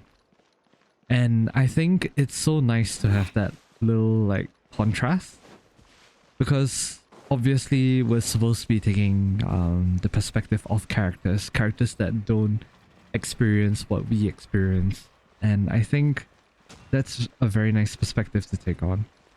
I like, although I keep saying things like, oh yeah, but like, you know, we know from this, or like we know from that trailer, you know, I still think it's a very nice, like, addition to have. Maybe it's just me. I get sappy for things like this. But yeah, I thoroughly enjoyed that quest. Made me cry too, as if the previous bunch of Hoyo, Hoyo stories hasn't already made me cry like a baby. But yeah, thoroughly enjoyed that. And yeah, I hope you guys enjoyed Arlecchino's story quest as much as I have. Clearly, my tears and whatnot are very bad. You know how they are. Anything new that we got in terms of quest items? Perhaps? No? Alright. Oh, no, that's the harmonic box. Yeah. Nothing else much that we got. Alright. And I think with that, this marks the end of the video. So thank you all for coming to watch it. For those of you guys on Twitch, thank you all so much for coming to stream. To those of you guys that are watching this on YouTube, just know that I do record all of this on yeah, just know that I do stream all of this on Twitch. And so if you guys would like to come have a look, you can follow me at twitch.tv/thatnonexistentsoul. And yeah, I hope you guys have had a good time. I loved learning about Arlecchino's story, seeing the character developments of Linny, Lynette, Fremine, and of course learning more about Arlecchino's backstory is always appreciated. The fact that we got to fight her as well and get to learn about our skills, like, you know, where our fighting power is roughly at. Very nice to know as well. But yeah, that's all. Enough of the rambling. The next Genshin video you guys can probably look forward to will probably be after this event has been fully released. The Iridescent Artaki Rocking for Life Tour de Force of Awesomeness event. And thereafter that, of course, other things to look out for in the new version is, of course, Sinus Story Quest Part 2 that will be coming out likely in the latter half of version 4.6 when Sinus banner becomes available. So I look forward to seeing you all there. But yeah, till then, I hope you guys have a good day ahead wherever you are, whenever you are watching this. And I'll see you guys the next time. And good luck for all of your pulls for Arlecchino. Once again, her banner ends very shortly. If you guys are watching this on YouTube, very likely that her banner would have already ended by now. But yeah, I hope you guys have a good day ahead. So, bye-bye.